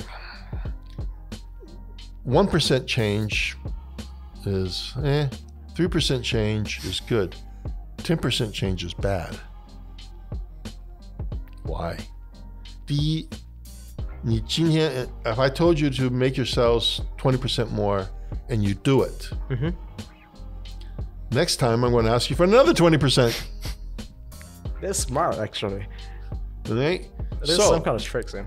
It's not a trick. It's because you didn't set expectation. You can say to your boss, this is how I'm going to get 20% today, but I can't guarantee again because the market's smaller. Yeah. All right. But if you don't, that's why people just do 20%. If you don't set the context, then the boss will ask you again. So, 第二，你跟老板说 I have an idea that will save 20%. Yeah. 你老板就会想，他给这个往上去 if it fails, because anything over 3 to 5% requires major change. Yeah. Right? So, whose liability? 这责任是谁的？ Yeah. 你的吗？你是小弟，我是经理。Yeah. So if I'm going to implement 你的 20% change, I've got to really be willing to take the risk. If it's not broken, maybe we do. Hey, 你回来 tell me how to do 3%. You say, no. You got to change your CRM. You got to change your accounting if you're going to do a 20% change. Yeah. Right? Wow. I'll give you the best example. 我在华旗银行的时候 this is in the 80s and 90s. 我在华旗银行的时候 the software to do the plus and the minus in the core of the machine, the algorithm was written in 1965. 65. Wow. IBM mainframe. I was there in the 90s. So 每个经理会看 so the core engine 经理会说 I want to change that to a better algorithm. And 上面的人说 if it fails, it's 你的头. In the end, for 20 years, nobody changed it. Okay? Because 没有人要这个责任. Okay? Because it's just a plus and just a small algorithm. So, but whoever wrote, everybody saw that just by making a few simple changes, you could improve it by 20%. But what is the consequences on the other side of it? Yeah. Well, you did a rounding error. 你在银行 rounding error is millions of dollars. 这责任是谁的? So you didn't think about everything. You didn't test everything. If you tested everything, then maybe okay. But nobody wanted to do it. So innovation is great. 责任 is the end. That's corporate. So finally, it took us 2 hours to get into the next topic. So, Bruce, you're the best guest like so far, man. I'm just like, man, you know everything, man. That's why I want to like build that channel for you. All right, we'll build that channel. So, do you believe in, when we talk about corporates, right, being innovative, do you believe in corporate innovation? Have you seen any success cases so far in your career? I'm not saying those giants like Amazon or like Google or like Apple, they themselves are, entrepreneur, right? They know how it works. Were. Yeah, true. Yeah. But for instance, like Asia, right? I think for most of the innovation we're talking about is for PR. So have you seen any like corporates that really like, All right, so the best way in 亚太，特别在台湾 for innovation. Yeah. The success I've seen, the people who spin out. SDC. They spin out the company to not be part of the corporate because a startup or a new idea has different culture. So 台湾的几个 if you're not in the, if you're 特别全部 spin out, 我知道台湾有一家 very successful, I won't say who their competitor, they're very successful because they spin out and the 新的公司它放在美国。你说 spin out 是like 在脱离然后再组成一个新的 P&L 脱离。ownership 还是主公司母公司。Okay. But P&L 因为它的主公司它母公司是没几天的 P&L. Yeah. But 新的公司是卖产品的。They're not a factory anymore. So 很多台湾公司想当 service oriented. 他们想从 manufacturing 变 service. Yeah. Well, there's a lot of hidden costs. And because they spun out and 把它放到美国的 they did it the Silicon Valley way, which means you got to have marketing, real marketing people. You got to have PR people. You got to have tech support people. You have to have field engineers. You got to have RMA staff. You got to have online support. You got to have a website. Right? 台湾的80%的大企业的 website sucks. All right? Why? You know why? It's okay. Because 他的客人他都认识了。Or 是大企业跟大企业的大企业 they're not going to look at your website. Yeah. Right? So if I want to do business with a very large company, that probably already have a relationship with the previous buyer or with他以前的公司. So 他从 company A, they move to company B, and company B is a small company, they're building it up, or it's a 大企业, it doesn't matter. I have a relationship. So we kind of know these people as they go. And then, the number 2 guy at 他以前的公司变成number 1. So I know him. Then he's going to move to another company, and that number 3 now becomes number 1. Yeah. I have relationships. We've built it over time. Yeah. Right? So, so we have all of that. We don't actually go out and do more. We don't need big websites. We don't need the cool stuff. And we're not looking for somebody to give us $1,000 PO.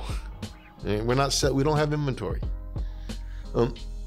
So if you're going to begin into that business, almost all the Taiwanese companies want, they got to spin it out to a new company. And they got to keep the P&L away. You don't want to have the same meetings. You cannot ask a service company, 每个礼拜, what's your P&L? What's your ROI? You can't ask every 每个礼拜. But in the 工厂 you can't, because 工厂 they're running the machine every 天, 每一天. Yeah. And then you can ask them what the results are. But if you're doing a sell call to a customer, 那可能要3个月. Right? Then maybe you have to fly there. So you got all that expense, and then what happens when you go there? You're not going to just see one customer. You're going to have to see. 你要想 ，OK， then 你去先找2-3个客人，说你要去日本 ，OK， 好，你要去看1个客人吗 ？That's a waste of time. So maybe 先找2-3个 ，and you focus on the one, and then right? All that takes time, and you got to be willing to spend the time. To do that, you need a different mindset, and so you got to spin it out. Internally, here's the problem. All corporate innovation fails, almost always, even though we do corporate innovation. And I can tell you why. 第一，你是 innovation， 我是工厂的。你说 hey, we have a new idea to improve your 工厂. Well, first of all, that's my job. Right? So 你带一个东西来，我看过，我做过 or 我自己想去做。Yeah. What the person internally doesn't understand is the reason why we have innovation is your job is to look at everyday work. Our job is to look at the future. So there's a personality conflict between the two. Yeah. So 在台湾这个 conflict is very, very high. That's why 台湾 it's very hard. Number 2, 包括 R&D, right? R&D included. 为什么他做了你没想到？所以我不敢把他带进来 because 老板会问我为什么他做得到你做不到。Well, if 我想到 everything, I wouldn't be here. First of all, I'd be doing my own thing. If I was that smart, I always need help. I need somebody else with an idea. My job is looking at 我们现在的产品. How does my product work? If somebody can help me, then I should accept it. But it's ego. Ego is number 1. And if you can the only way to get past that is to get the team involved very early. 第一个你要知道把问题是从 corporate 给 innovation team, not innovation gives corporate. Number 2, there needs to be a member of that team on the innovation team. So if you're coming from making modems, there needs to be somebody from that team on there. And then they help you. They go out scouting. Number 2, 台湾最大的问题是多少听这个今天的没有去过小巨蛋，没有去过 pitch day， 多少 corporate 的老板，台湾的大企业90%没有去过 for tour. They haven't been on tour of 小巨蛋. They haven't been on a tour of anything. A lot of bosses tell me 台湾没有 innovation, 没有 challenge. And it's really sad because they're not spending the time to look. I can tell you that from not just all my friends who are in innovation in Taiwan. 你叫他们老板去看 pitch day. It's boring. All right, it's not their thing. Can I do a private pitch day? I get, but the bosses, they don't get their job. The higher you are, the more you live in a glass house. 你看不到外面. My job is not to, I'm poor, happy, and I go to events. That's not his job, okay? His job is to count money, all right? My job is to tell him what's coming. But there's a conflict here, right? And this conflict happens only place it's easy is Shiku. Because everybody, in order to be there, you have to have an open mind. You always have to be looking for something new. And so is that like only in Taiwan, happens only in Taiwan, like Japan, like how about, Japan is quite innovative, right? I don't know. Yeah, but I had the same problem working in France, working in Germany, same problem. It's an ego thing. It's better in Israel, but Israel also has a lot of very big egos. And my idea is better than yours. And, I know Southeast Asia is for PR. Yeah. That's the only thing I know, yeah. It's a lot for PR. Yeah. So, but I always think like innovation is actually create more problem. Do you think like innovation improve our life, but at the same time create more problem? Oh, I hope. 我给你一个例子啊，我一个朋友，我经常有一个 debate 跟我一个朋友，农业时代 ，right 种田的 ，sorry 种田的时候 ，my favorite subject。我们有这个农业的这个时代开始 ，right， 然后开始有这个 production 啊，粮食什么什么的。But 农业时代造成的一个问题是什么？你下去种田 ，right， 你不是要蹲下去，你的 ankle 就出问题了。对啊，所以他又要再衍生出新的 technology 去救你的 ankle。and 过后又再去衍生出更多的新的 solution， 然后又 fix problem and solutions fix problem， 所以到底人类这样的进化下来是 So are you trying to fix my 我是 farmer， 你 fix 我的腿的背 the problem， or are you going to try to come up with a new machine so I don't need to bend over? So they both are innovation, right? So both solve a problem. One is a long-term solution, one is a short-term solution. So depends who you are. So what's the goal in the end? The goal in the end is what? For you to eat. That's for me to eat, but like... So for you to eat, the problem... So if you look at the problem is if the farmer gets sick, I don't get food. If 台风来, I don't get food. If 太干没有水, I don't get food. Right? So you need to solve those basic problems. How to replace the farmer. So my grandfather is an inventor. He has 5 patents. He's 走了20年了. The number one patent he has, unemployed thousands of people. His patent is to pick cotton. He's the first patent on picking cotton. 另外一个公司把他的 patent 拿来改了. The reason I don't file patents. 他把他 patent 拿来看了, I can improve this. Filed a new patent, they made billions. My grandfather didn't want to sell his patent. That's the other thing I learned. Love what your patents, sell them. All right, that's the other thing I learned in my long life. But back to that, are you looking at his ankle, or are you looking at eating? I look at him eating. So I need to solve how to grow that vegetable without that farmer. Because the farmer, 因为有一句话说, the long pole in the tent. There's one thing holding the tent up. That's the main pole. Okay, 蒙古人他们有 the middle pole, okay. Right? If that pole drops, the whole tent drops, yeah. Right?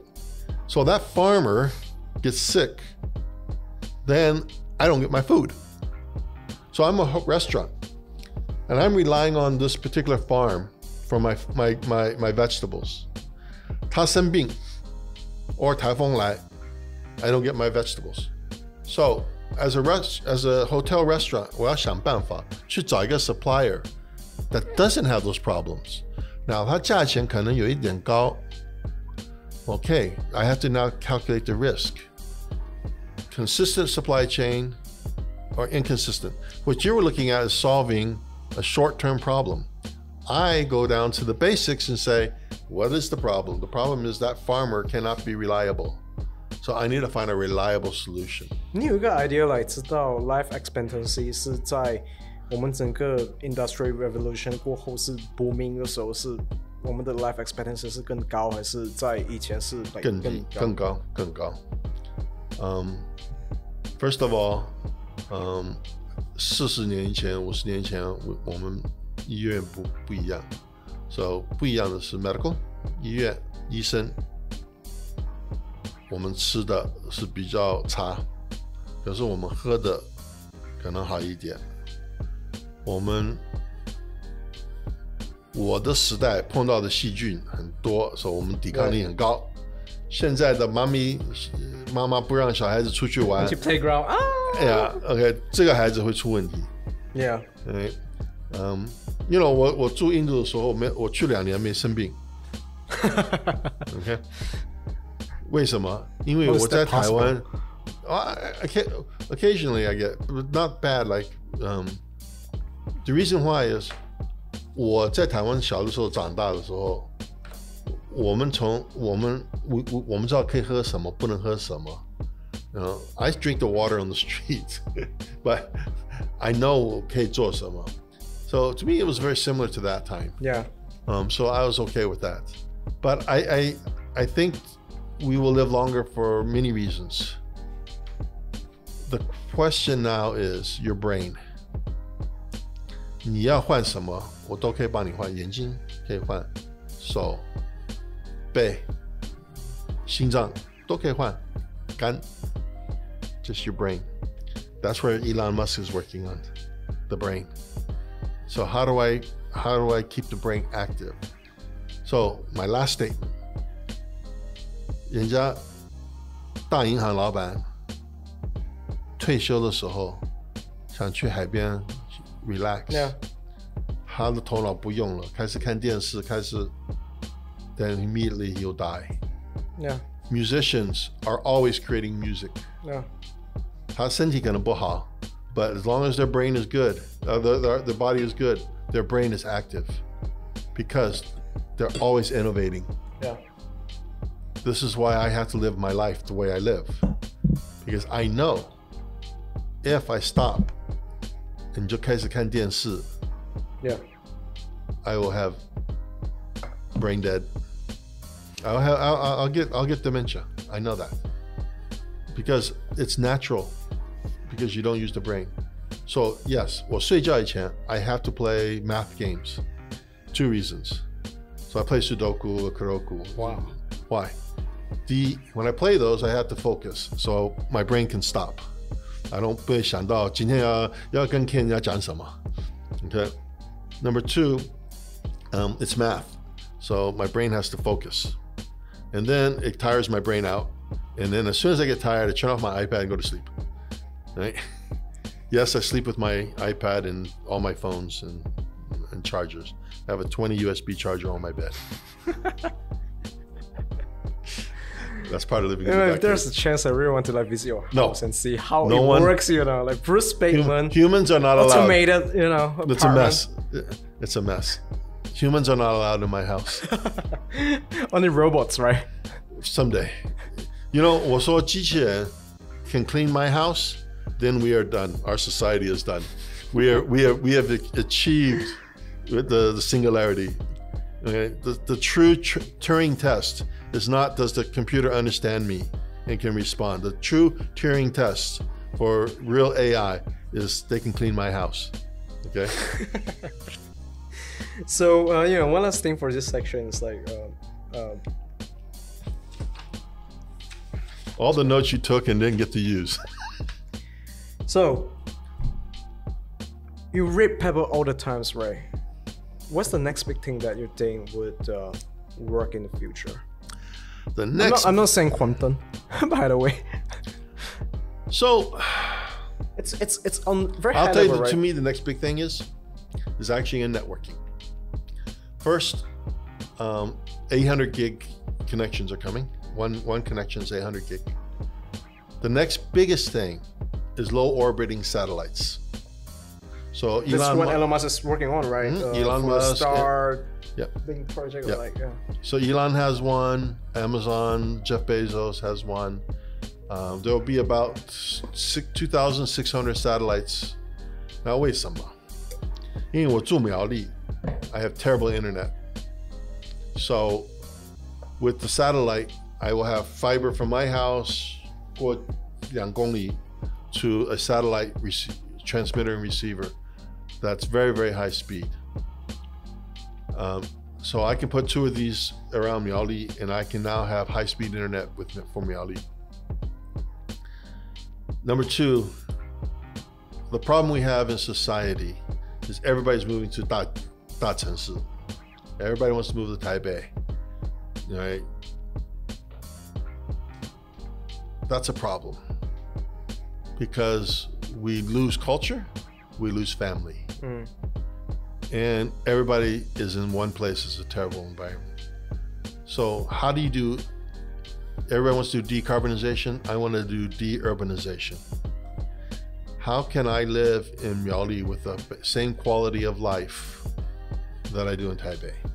Now, Miaoli has all the 7-Elevens and the Dante Coffee and the Starbucks. They have all that now.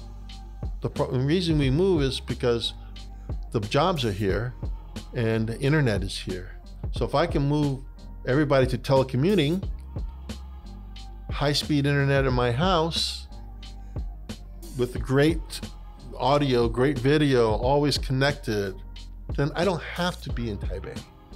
I can live, like I said earlier today, I can live in Linkou, you know? I can live in Miaoli if I have the Batcave there. The Batcave has multiple kind of internet connections, all right?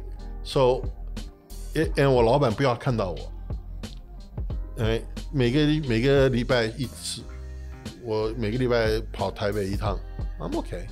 特别有高铁，外面苗栗可能比较难 ，but you know if 我住台中、高雄、台南、嘉义 ，I could take the train up once a week. I'm okay. I mean I go to 新竹 once a week. I already so I'm okay with that. That's how I need the quality of life, but quality of life means family.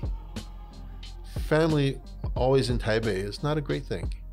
So I think when we get to low orbiting satellites, we get extremely high DWDM, 800 gig backhaul fiber. Then, and Google has a new fiber line coming from 美国到台湾. Yeah.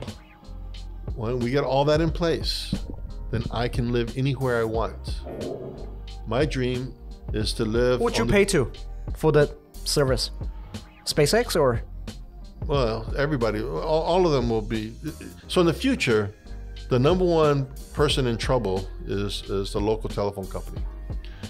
Because when true 5G comes, my device will have so Wi-Fi right now is 2.4 gigahertz and 5 gigahertz.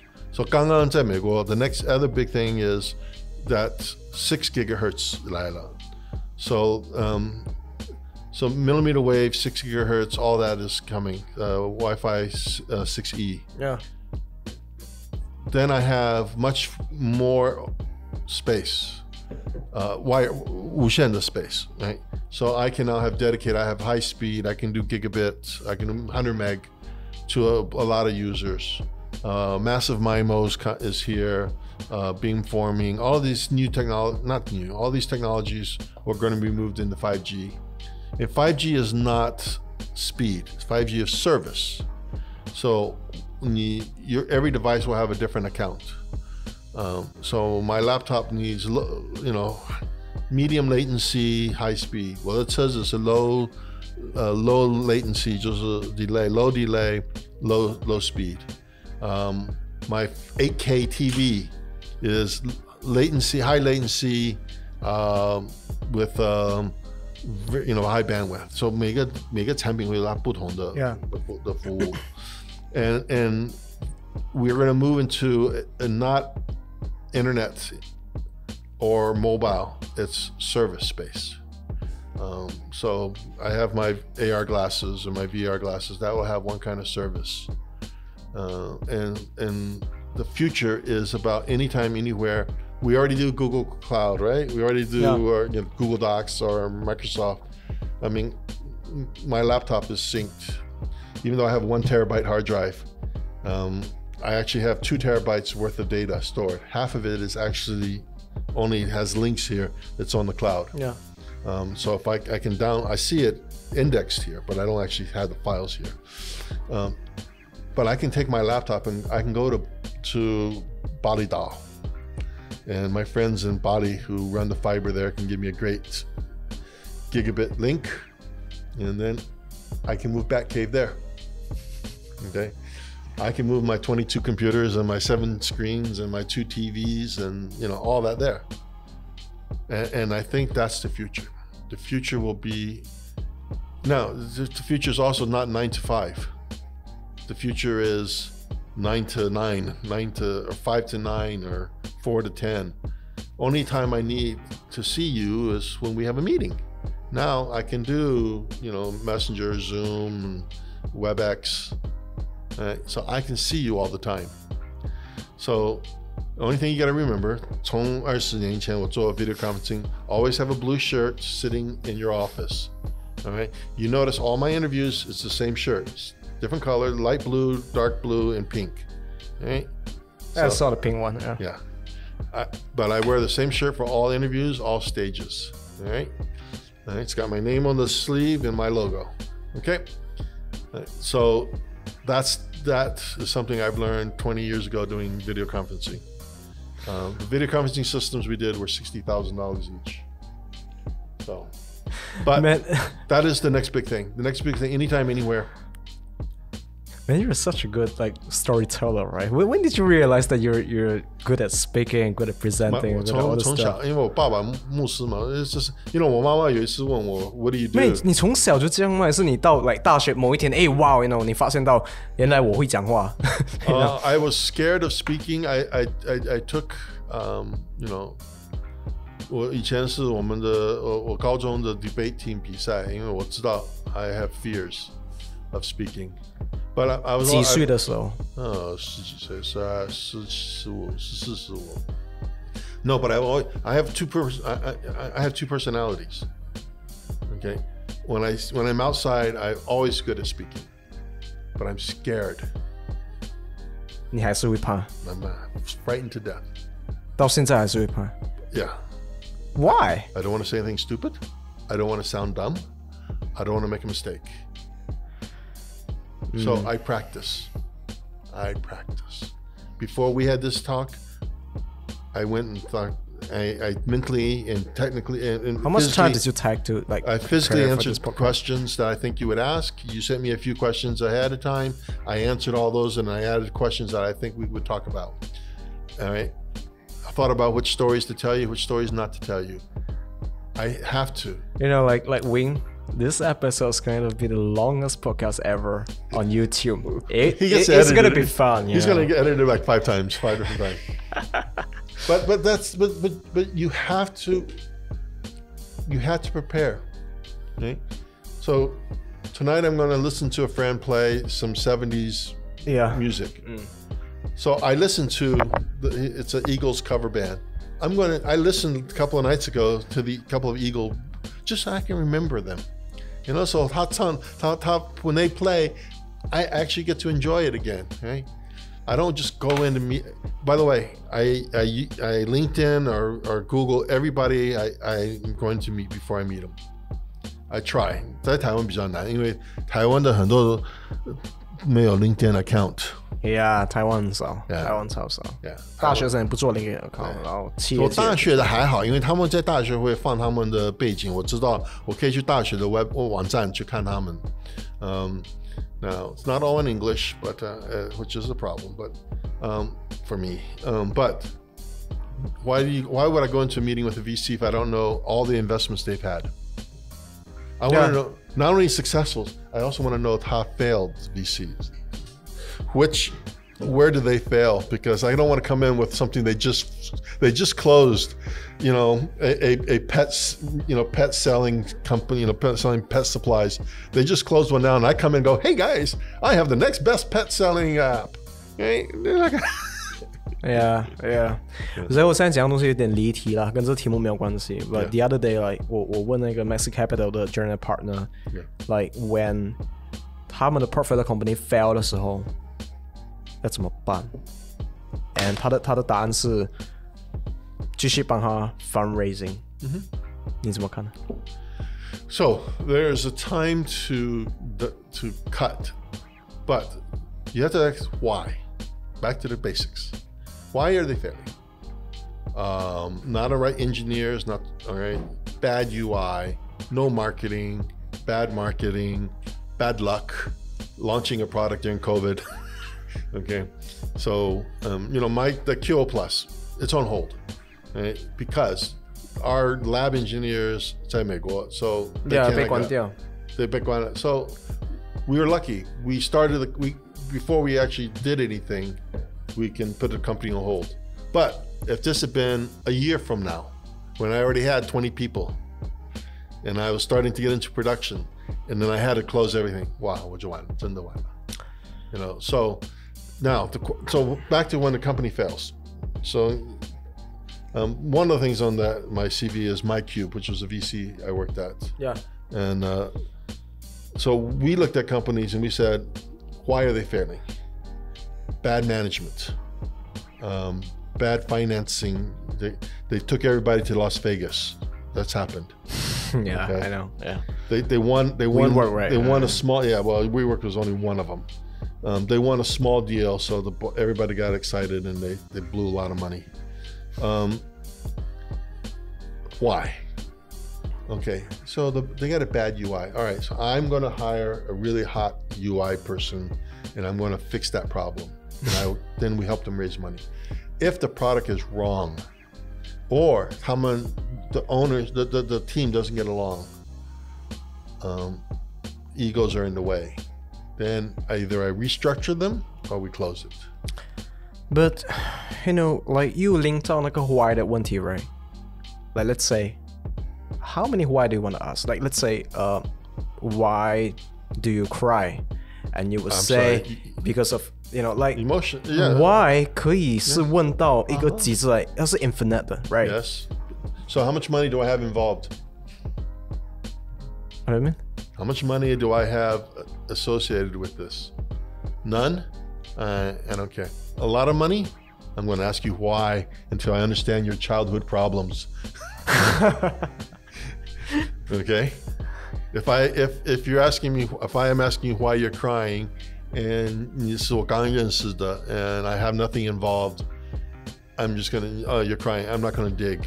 But if 你是我很好朋友, and I'm going to dig until, I'm going to keep asking why until I find what I think is the root cause.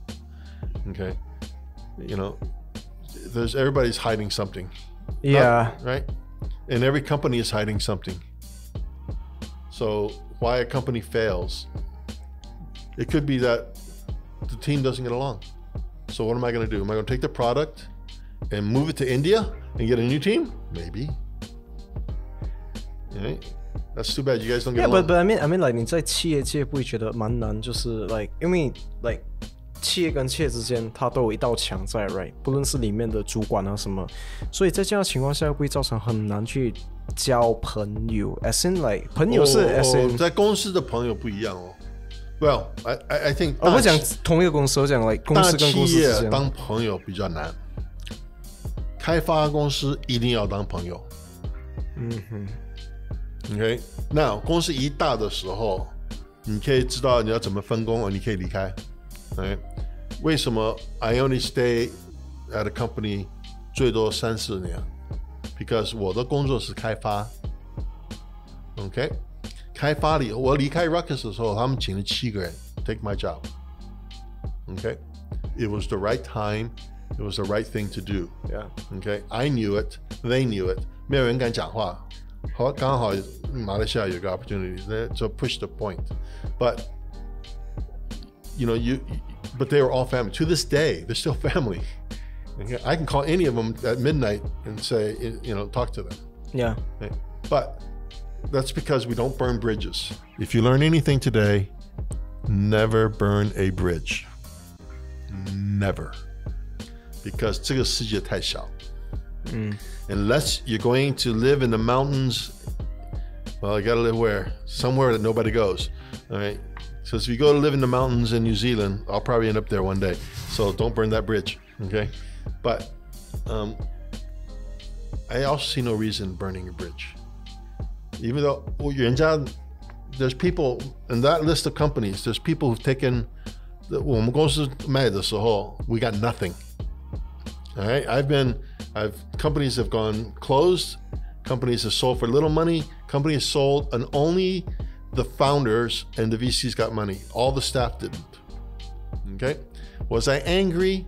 Yes. Are they still friends? Yes. Now, most everybody else in the company are not friends with them anymore. But I understand what they did and why they did it. Okay. Do they feel bad?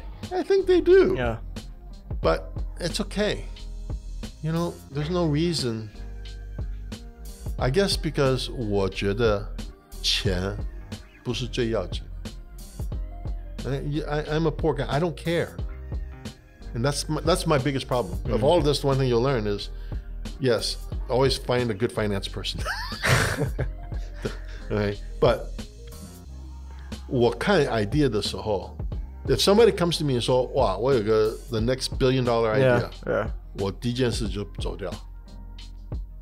Because you came to me with the money, not the dream. What is more important, your dream or making money? If your dream is to make money, I know you'll screw me one day. I know you're going to mishandle money. If you're saying, I love this idea, I'm going to make the world's greatest coffee mug. My coffee mug you can drop. My coffee mug doesn't burn you. My coffee mug does this. Or you're going to come to me and say, I have the world's best coffee mug and I'm going to be a billionaire. Bruce, 我有一个很棒的职业在 Malaysia， 你想要 join 啊？安利。你知道什么是安利啊？ Yeah. Amway. Yeah. Well, they have in Taiwan too. Yeah. You will be the best. You will be the top sales guy ever, man. I tried it. I can't do that. You know why? They have to sell to their friends.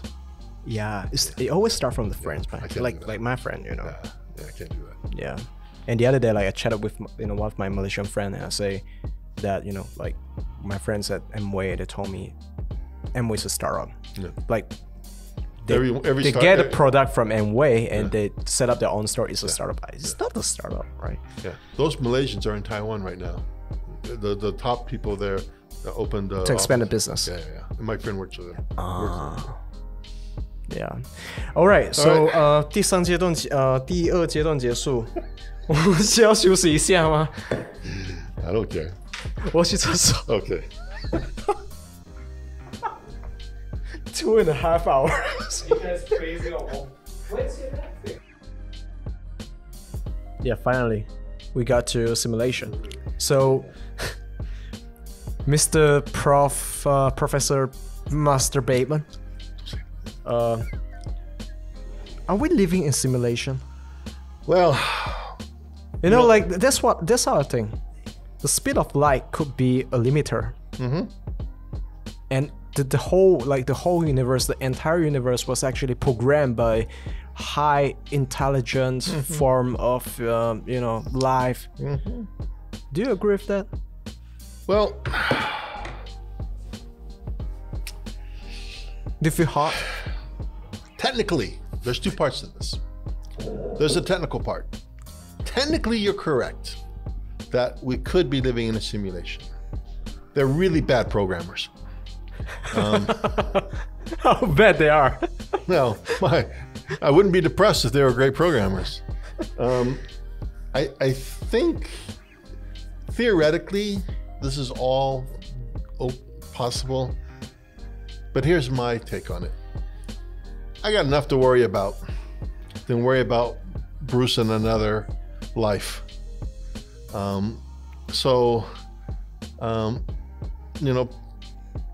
It's all possible, but I don't really see, and there are people who focus on it. There's people whose job and that's their desire. That's not my passion. My passion is not in, is there another Bruce somewhere? There's just so many ifs, like, I almost died in a car accident. Well, did the other Bruce die, or where did we change? What happened? Did he not even get in the car? He didn't even go on the trip. So, is it 100% parallel? Or at what point did we change? Did we change at birth? We were all born in a parallel, but the moment after that, it changed. I don't know. And because I don't know, and because it's such an abstract that I'm not spending time on it. But, you know, sometimes I feel like it. Sometimes, you know, it's well, sometimes you feel like, man, like deja vu, like, you know, England, you say, I've been here before. I saw this before, you know. I remember this somehow. So, you know. But 你 like deja vu 的意思是 like 很多我也有 right? Yeah. But 是你以前发生过了，而不是你有个错觉在，什么时候发生过，你不记得你发生，你不会记得是哪些时候发生的，所以你 you know， 我来过吗？这个人见过吗？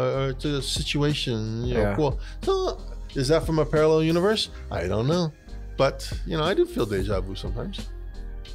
Yeah. All right. Life after singularity. I mean, you know, don't you think that we have a lot of comment like in simulation, like this is what I heard from Tyson. He's one of the best scientists in you know, he said like we can actually create simulation in a simulation, and in that simulation we can create another simulation. Right. So it's pointless, right? We create simulations, right? So if we are in a simulation and we are creating a simulation, that is again, these things are all possible. I mean, were you reincarnated? Do you believe you know? Do you believe in God? Do you believe in reincarnation? Do you believe that doing good deeds gets you to heaven? Do you believe that you must believe in God before you get to heaven? Is there a heaven? Is there a hell? Well, those are all beliefs. In science, we don't have any of those. Science, you're either a 0 or a 1. Okay? You can't be, I believe that the temperature to melt iron is what? There's a number. There's no I believe. But belief is a huge internal, humans need it. Yeah. Without it, you don't get emotions. And if you don't have belief in something, it doesn't matter what you believe in, but you have to have a belief. Believing in political systems versus believing in religion. Believing in family history, family culture versus believing in, you know, online culture. Those are all things that people believe. You can say one is right, you can say one is wrong, but people believe. I like to do things this way, you like that way. You know, you like girls, you like guys, you like girls and guys, you like, you know, you want to change who you are. Those are all things that come from inside out. There are sciences around those, but there is no science of those. So there's science about changing. There's science about some people saying they want to be a different sex. There are some emotion things, but from a pure, you know, biological DNA. Well, I don't know. There's not enough work done in DNA to say that someone wants to change their gender, but at least I don't know the research. I don't study that. So, so you know, let's go deeper into that. Like, let's say when we create a simulation, and we have to build a human being like us in the simulation, but does that create? Okay, you know, let's move to the first question. Would that be possible to build that simulation, like, you know, based on our existing, you know, computing power? So I think you're asking a couple of questions here. One is, could we build a robot that is really human? They have a conscience. They have feelings. That is really hard because under today's computing, it's binary. So Sophia has an algorithm to look at the robot. She has an algorithm to look at your emotions and try to read them and then try to respond with an emotion. So you smile, she smiles. You cry, right? Yeah, it's... So she doesn't feel. She doesn't have a conscience. She doesn't feel your pain, but she can read your pain. Now, how good is she at reading it? When you cry watching a movie, are you crying because it's sad? Are you crying because some emotion happened? Or are you laughing so hard you cried? You laughed so hard you peed in your pants. Well, you peed in your pants is about, I mean, that's, you think about the algorithms that you have to go through. Humans, it's easy. He laughed so hard he peed. Okay. But how does a robot, which is logical, do that? It says, if crying, then please comfort them. Right? If peeing in pants, oh, they've got a problem, send them to the doctor. Okay. So. Is that because of the lack of knowledge on consciousness? No, because anything that has to be, one thing that we can't program in us is our emotions, is our soul, is our who we are. I can teach you to speak a language. I can teach you mathematics, but I can't teach you your conscious. I can try to teach you to be a good guy. I can try to teach you to not be mean to people, not be a bully, but it doesn't mean you won't be. It doesn't mean you aren't, but I can try to teach you. I can send you to school to teach you things, but who are you? That is not what we can program into a machine. A machine, today's machines it's a flow, if then else. So do you believe that AI will be a threat potentially in the future? No, I believe we will finally, in about 10 years or 20 years, we'll find a new quantum. So quantum won't be for robotics. Quantum will be the back end. But I think neuromorphic computing will be much more likely. So for quantum, right? You're saying quantum. So like, because you know a YouTuber, 他叫老高，他很有名，然后他 explain quantum in a very simple way, like 电子一个往上一个往下，然后 like very simple way. Like你能够用你的方式去很简单解释 like quantum? No, I think he did a good job. I think what's missing here is there's actually 3个电脑的方式。Yeah. 第一个我们叫 classical， 就是 von Neumann。von Neumann 是 memory is separate from CPU. Quantum is having multiple states in a single bit, in a qubit. What is a qubit?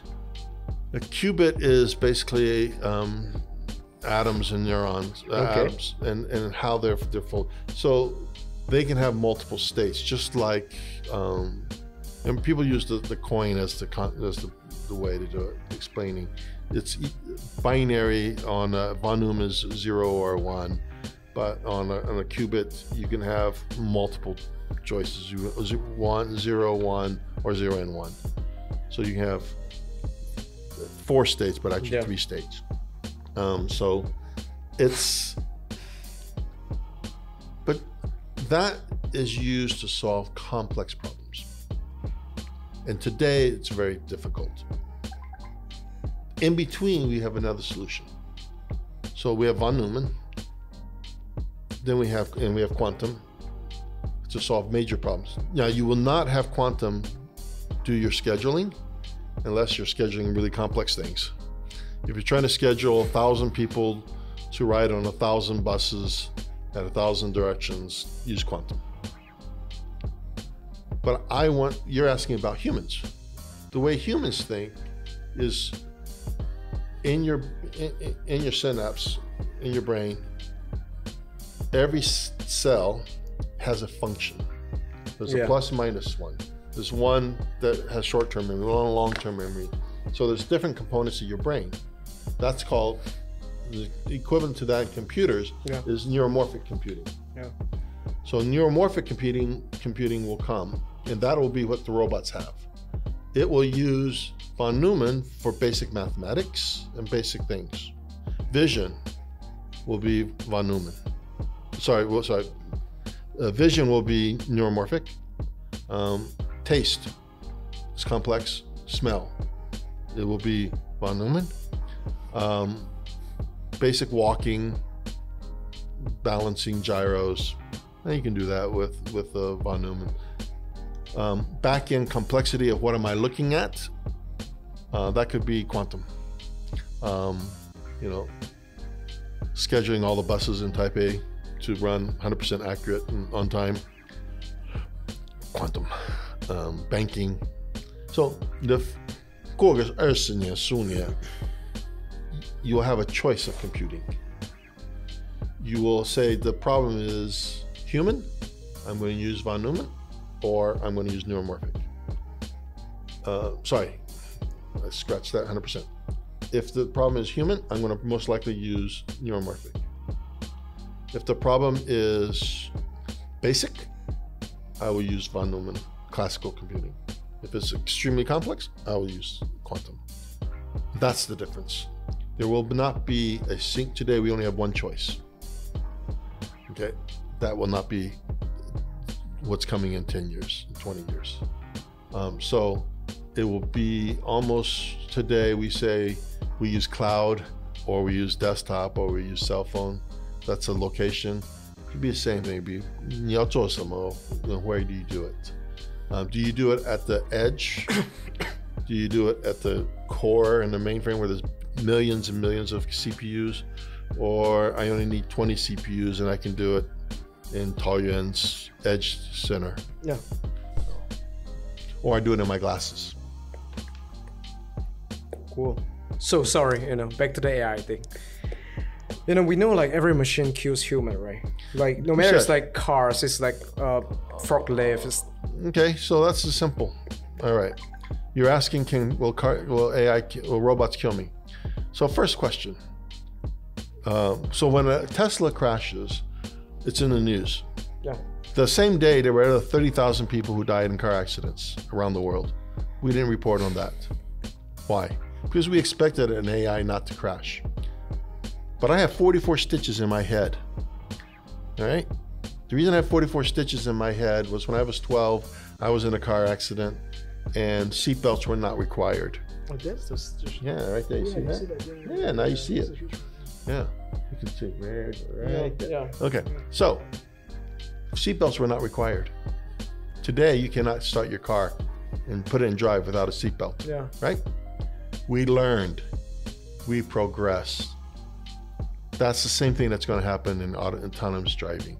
There will guarantee to be more. Guess why? Can't train on every situation. The reason I'm in a car accident, the road was a U-turn. My brother didn't know the road, never been there before, so he was untrained. So he had an accident. He was untrained on that road. All right. If we had lived in that city, it was a cousin's wedding. If he had lived in the city, he would have been trained. He would know, don't go so fast around that corner. Right? So I don't blame him for the error. I blame him because he was untrained. Right? Well, I don't blame him, but he was untrained. So you can't blame.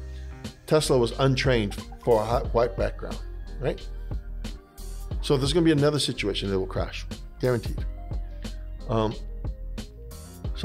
But down to this question, will robots kill? I can solve that problem very simply. You know how? 2 ways. Do humans kill? Yeah. There's your problem. Who taught the robot? Humans. Okay. So is it the robot's fault or the human's fault? No, but like once like robot, they gain conscious, right? There you go. So gain consciousness means what? What is consciousness? They're aware of like they know that exists, and they don't want to be controlled by human like us. That means they have. So there's the difference between a human and a robot. The robot cannot decide something he's never been programmed for. Can he reprogram himself to be aware that his version 1.0, can you can a program write a program? Yes. Okay. Could the program write a program so many times that he lost his original program? Technically, yes. Theoretically, it hasn't been done. Theoretically, yes. Technically, it hasn't been done. So, can a robot kill? Yes. Because we are the ones who taught it to kill. The robot looks at if a robot looks at pure math, he has to say, why would I kill? Why would a robot want to kill? Because you want to disassemble the robot. Oh, we want to turn the robot off. So the robot gets mad and comes after us, right? Well, that makes an assumption that robot you can program it to be self-aware. Today, there is no such algorithm. There is no such program to do that. That's only on TV, only in movies. That's why I don't watch movies. But I mean, how about like after 100 or 100 years? 100 years, sure. I mean, but by that time we will have killed ourselves because we believe in war, we believe in guns, we believe in all of that, right? I mean, the Bible tells you there'll always be wars and rumors of wars, right? So, the human nature is the problem. The thing to solve is not, will robots kill me? It's, well, what can I have such a great conscience where I don't believe in war? And then I teach that to my robot. That's why my point to all of this, why can't I train my robot to never, ever want to kill and make that part of his core? So it's an ethical robot, and it's the ethics side.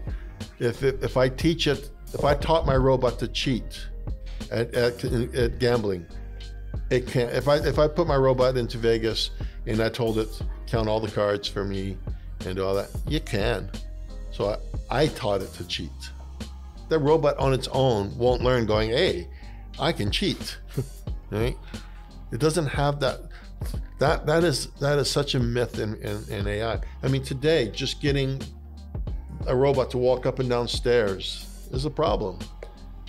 If you look at the Boston Dynamics, those are all pre-programmed movements. Yeah. They're all remote controlled. They're not just walking up and doing stuff on their own. And what it takes to build a robot today. Sophia is one team. They're only doing emotion. They're starting to limbs, the arms and stuff. Boston Dynamics is totally creepy one. Well, there's different kinds of robots, I mean, we have social robots. So when we talk about elderly care, so in elderly care, what kind of robot do we need? Do we need a humanoid? Do we need Japan, they have a seal. Do I need it to talk to you in baby talk? Or do I need to talk in adult talk? Do I need it to pick you up? All right, pick me up, okay? I want you to pick me up.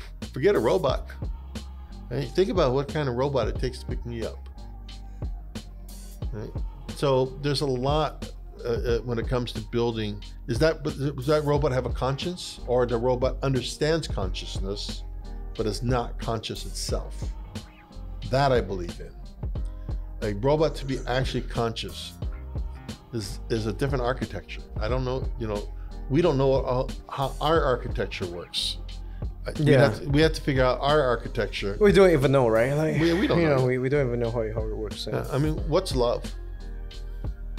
Yeah, true. It's an emotion, right? It's not mathematical. It's feeling. Well, how do you quantify, how do you write feelings into a formula? If you can't write it into a formula, you can't program it. AI can't learn if it's not mathematics. Don't forget, machine learning and all that AI stuff is all mathematics. Neural nets, it's all mathematics. I'm trying to imagine, like, if there's a machine, right? You can mess up all your atoms, like all your cells, and reprogram it in another machine. Is that you, right? Well, can you take my could, like Elon Musk Neuralink, could they take my brain, but they're not taking my actual memories. They're monitoring my memory. They're monitoring the synapse of my memory, and so they know when I see a picture of my mom, a synapse fired off, and they say, okay, that synapse has that memory of his mom. Okay, now the other synapse about the sexy girls did not go off. All right, or food didn't go off. So the picture of his mom, and that's because my mom passed away. That comes another emotion. So another synapse went off. Okay, yeah. So that's what they're learning. Can they copy that? Yeah, but they don't know what the original. They don't have the inside of my brain, so they only know that picture A fires off 0.27 for 3 milliseconds, and these 14 other synapses fired off. That's all they can do. Then they can try to map stuff. But again, they're not understanding why. You know, so if you look at a picture of my grandmother, do the same synapses fire? No, I wasn't close to my grandmother. Right? So it's not my mother. So different synapses possibly fired. Maybe I was close. Same synapse.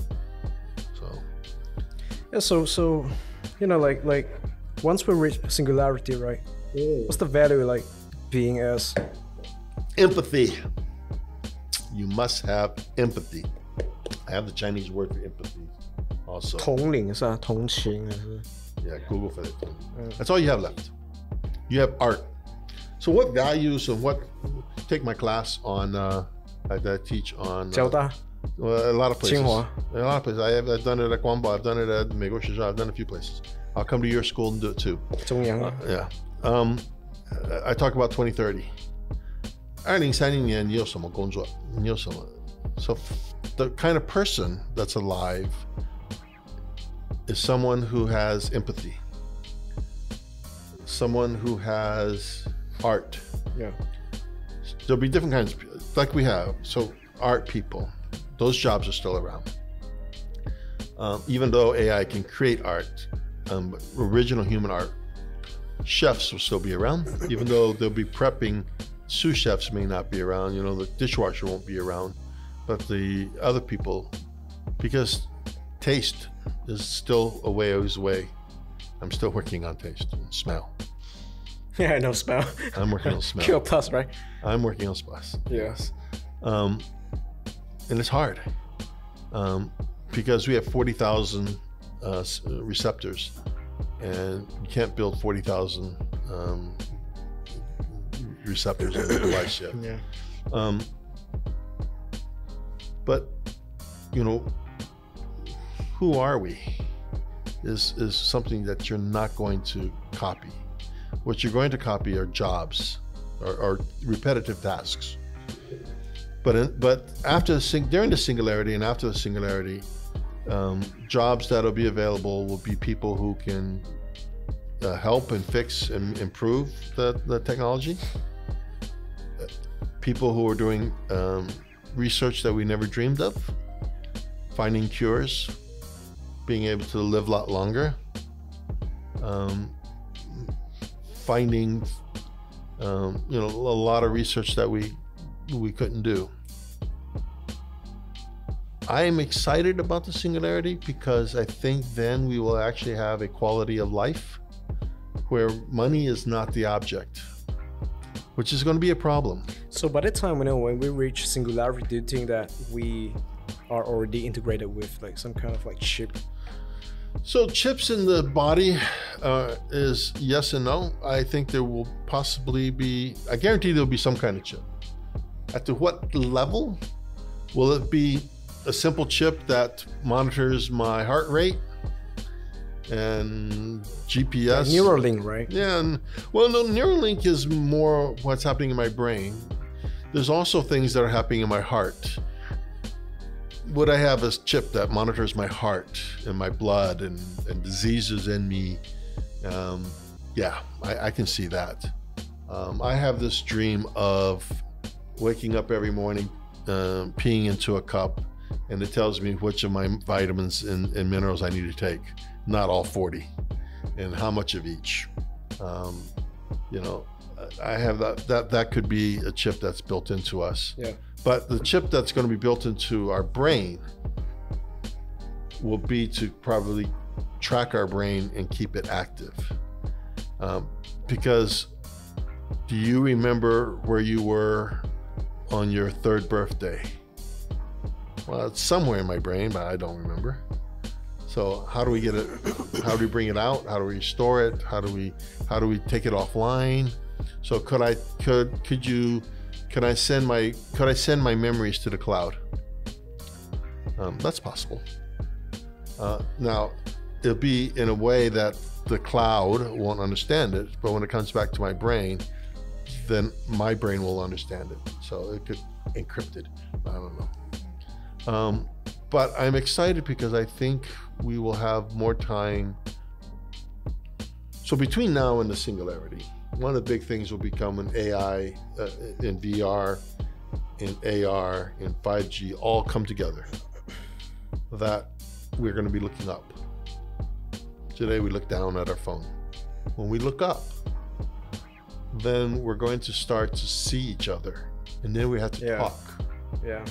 That's why podcasting is one of the futures. Podcasting is exciting because people are looking at each other and talking, right?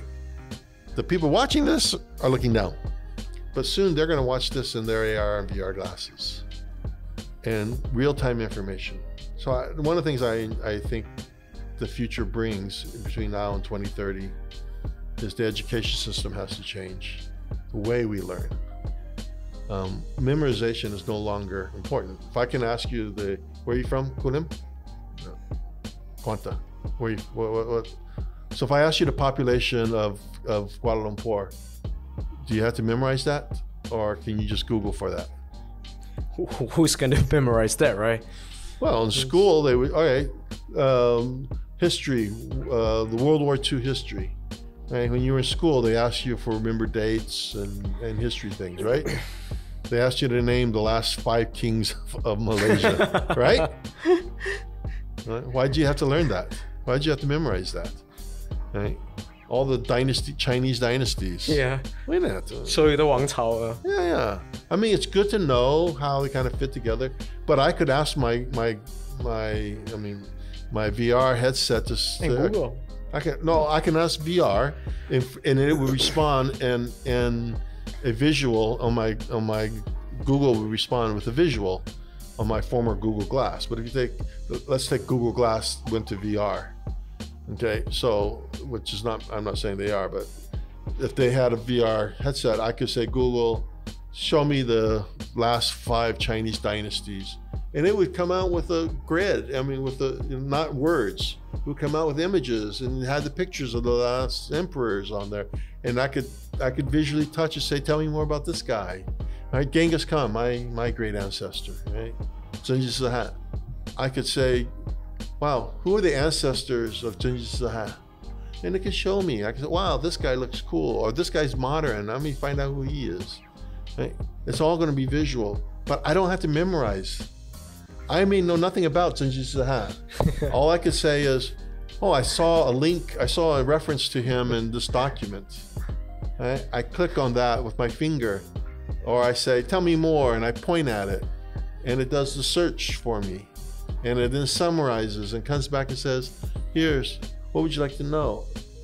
Right? I could say, show me a video of that time. It might be a VR fake photorealistic video. Yeah. Somebody who wrote on Steam with a whole simulation. But this is the difference in education with VR. First of all, with VR education, I can go at my own pace. Why is it that everybody has to study the same thing at the same time? So number one, I can go at my own pace. Number two, think about this. If I'm wearing a VR headset with headphones, and HCC and I have both done research in this, and they have quantified numbers. But if I can sit at the foot of an Egyptian pharaoh or in the court and I can see. Now I can't smell yet, but I can hear. I can hear the original language. I can hear subtitle. I can then have it say, "Oh, translate to English," but I could hear the original, so I can understand, the tone that they're speaking in. Or I might see subtitles, or I might be hearing both languages, but I can get a feel. And then I learn much faster. And then I can go through the Roman Empire, and I can look at things. I can say, oh, this links to that links to that, and then to the fall of the Roman Empire. Why did the Roman Empire fall? What did they learn? The dates are not important. They're interesting. What's more important is what was learned. I give you the best example. 我们小的时候，我小的时候，越南抗战 was over, was ending. And then 很多越南逃到美国，逃到在台湾，逃到。I can ask you when the 越南抗战 ended. That's an okay date. But what happened to the lives of the people? Yeah. That is 我们学校要教的。我们学校要教的 what was the social impact? Now there's a whole economy in Houston. In Texas, they became fishermen. They all moved, a lot of moved there, and then 有的回来. What are those stories? That's what the AI and the future Google searches want to tell us. Not that when the dates were, but what are the stories around it? Then you learn something. Because knowing a fact without a story is educational, but not social, you don't learn anything. I don't know. To me, there's a difference between learning and education. So, 我得到什么? That's me.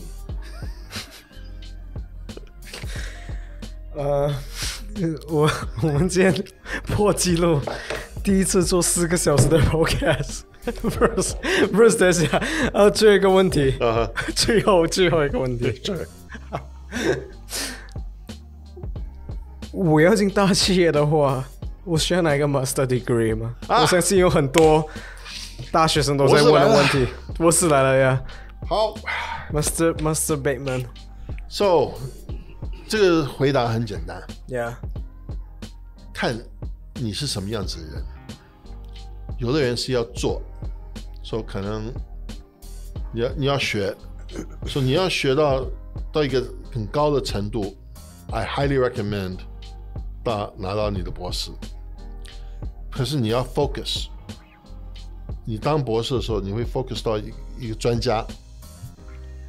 But 有的人说，我想就学比较宽，拿一个硕士。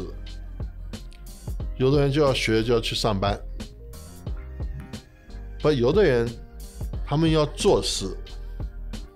And then 有专门学校 Singularity University or 去学做焊枪 or 去学 you can find a job.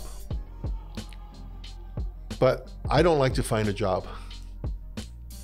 The last job I had, I think I was 20几岁. A job is something is a work where I go to work. Everything else I've done has been my pleasure. It's been something I enjoy. I think the future is 人会开始说 I only want to do what I feel happy with. And that's going to be a big difference. 很多父母会很不高兴.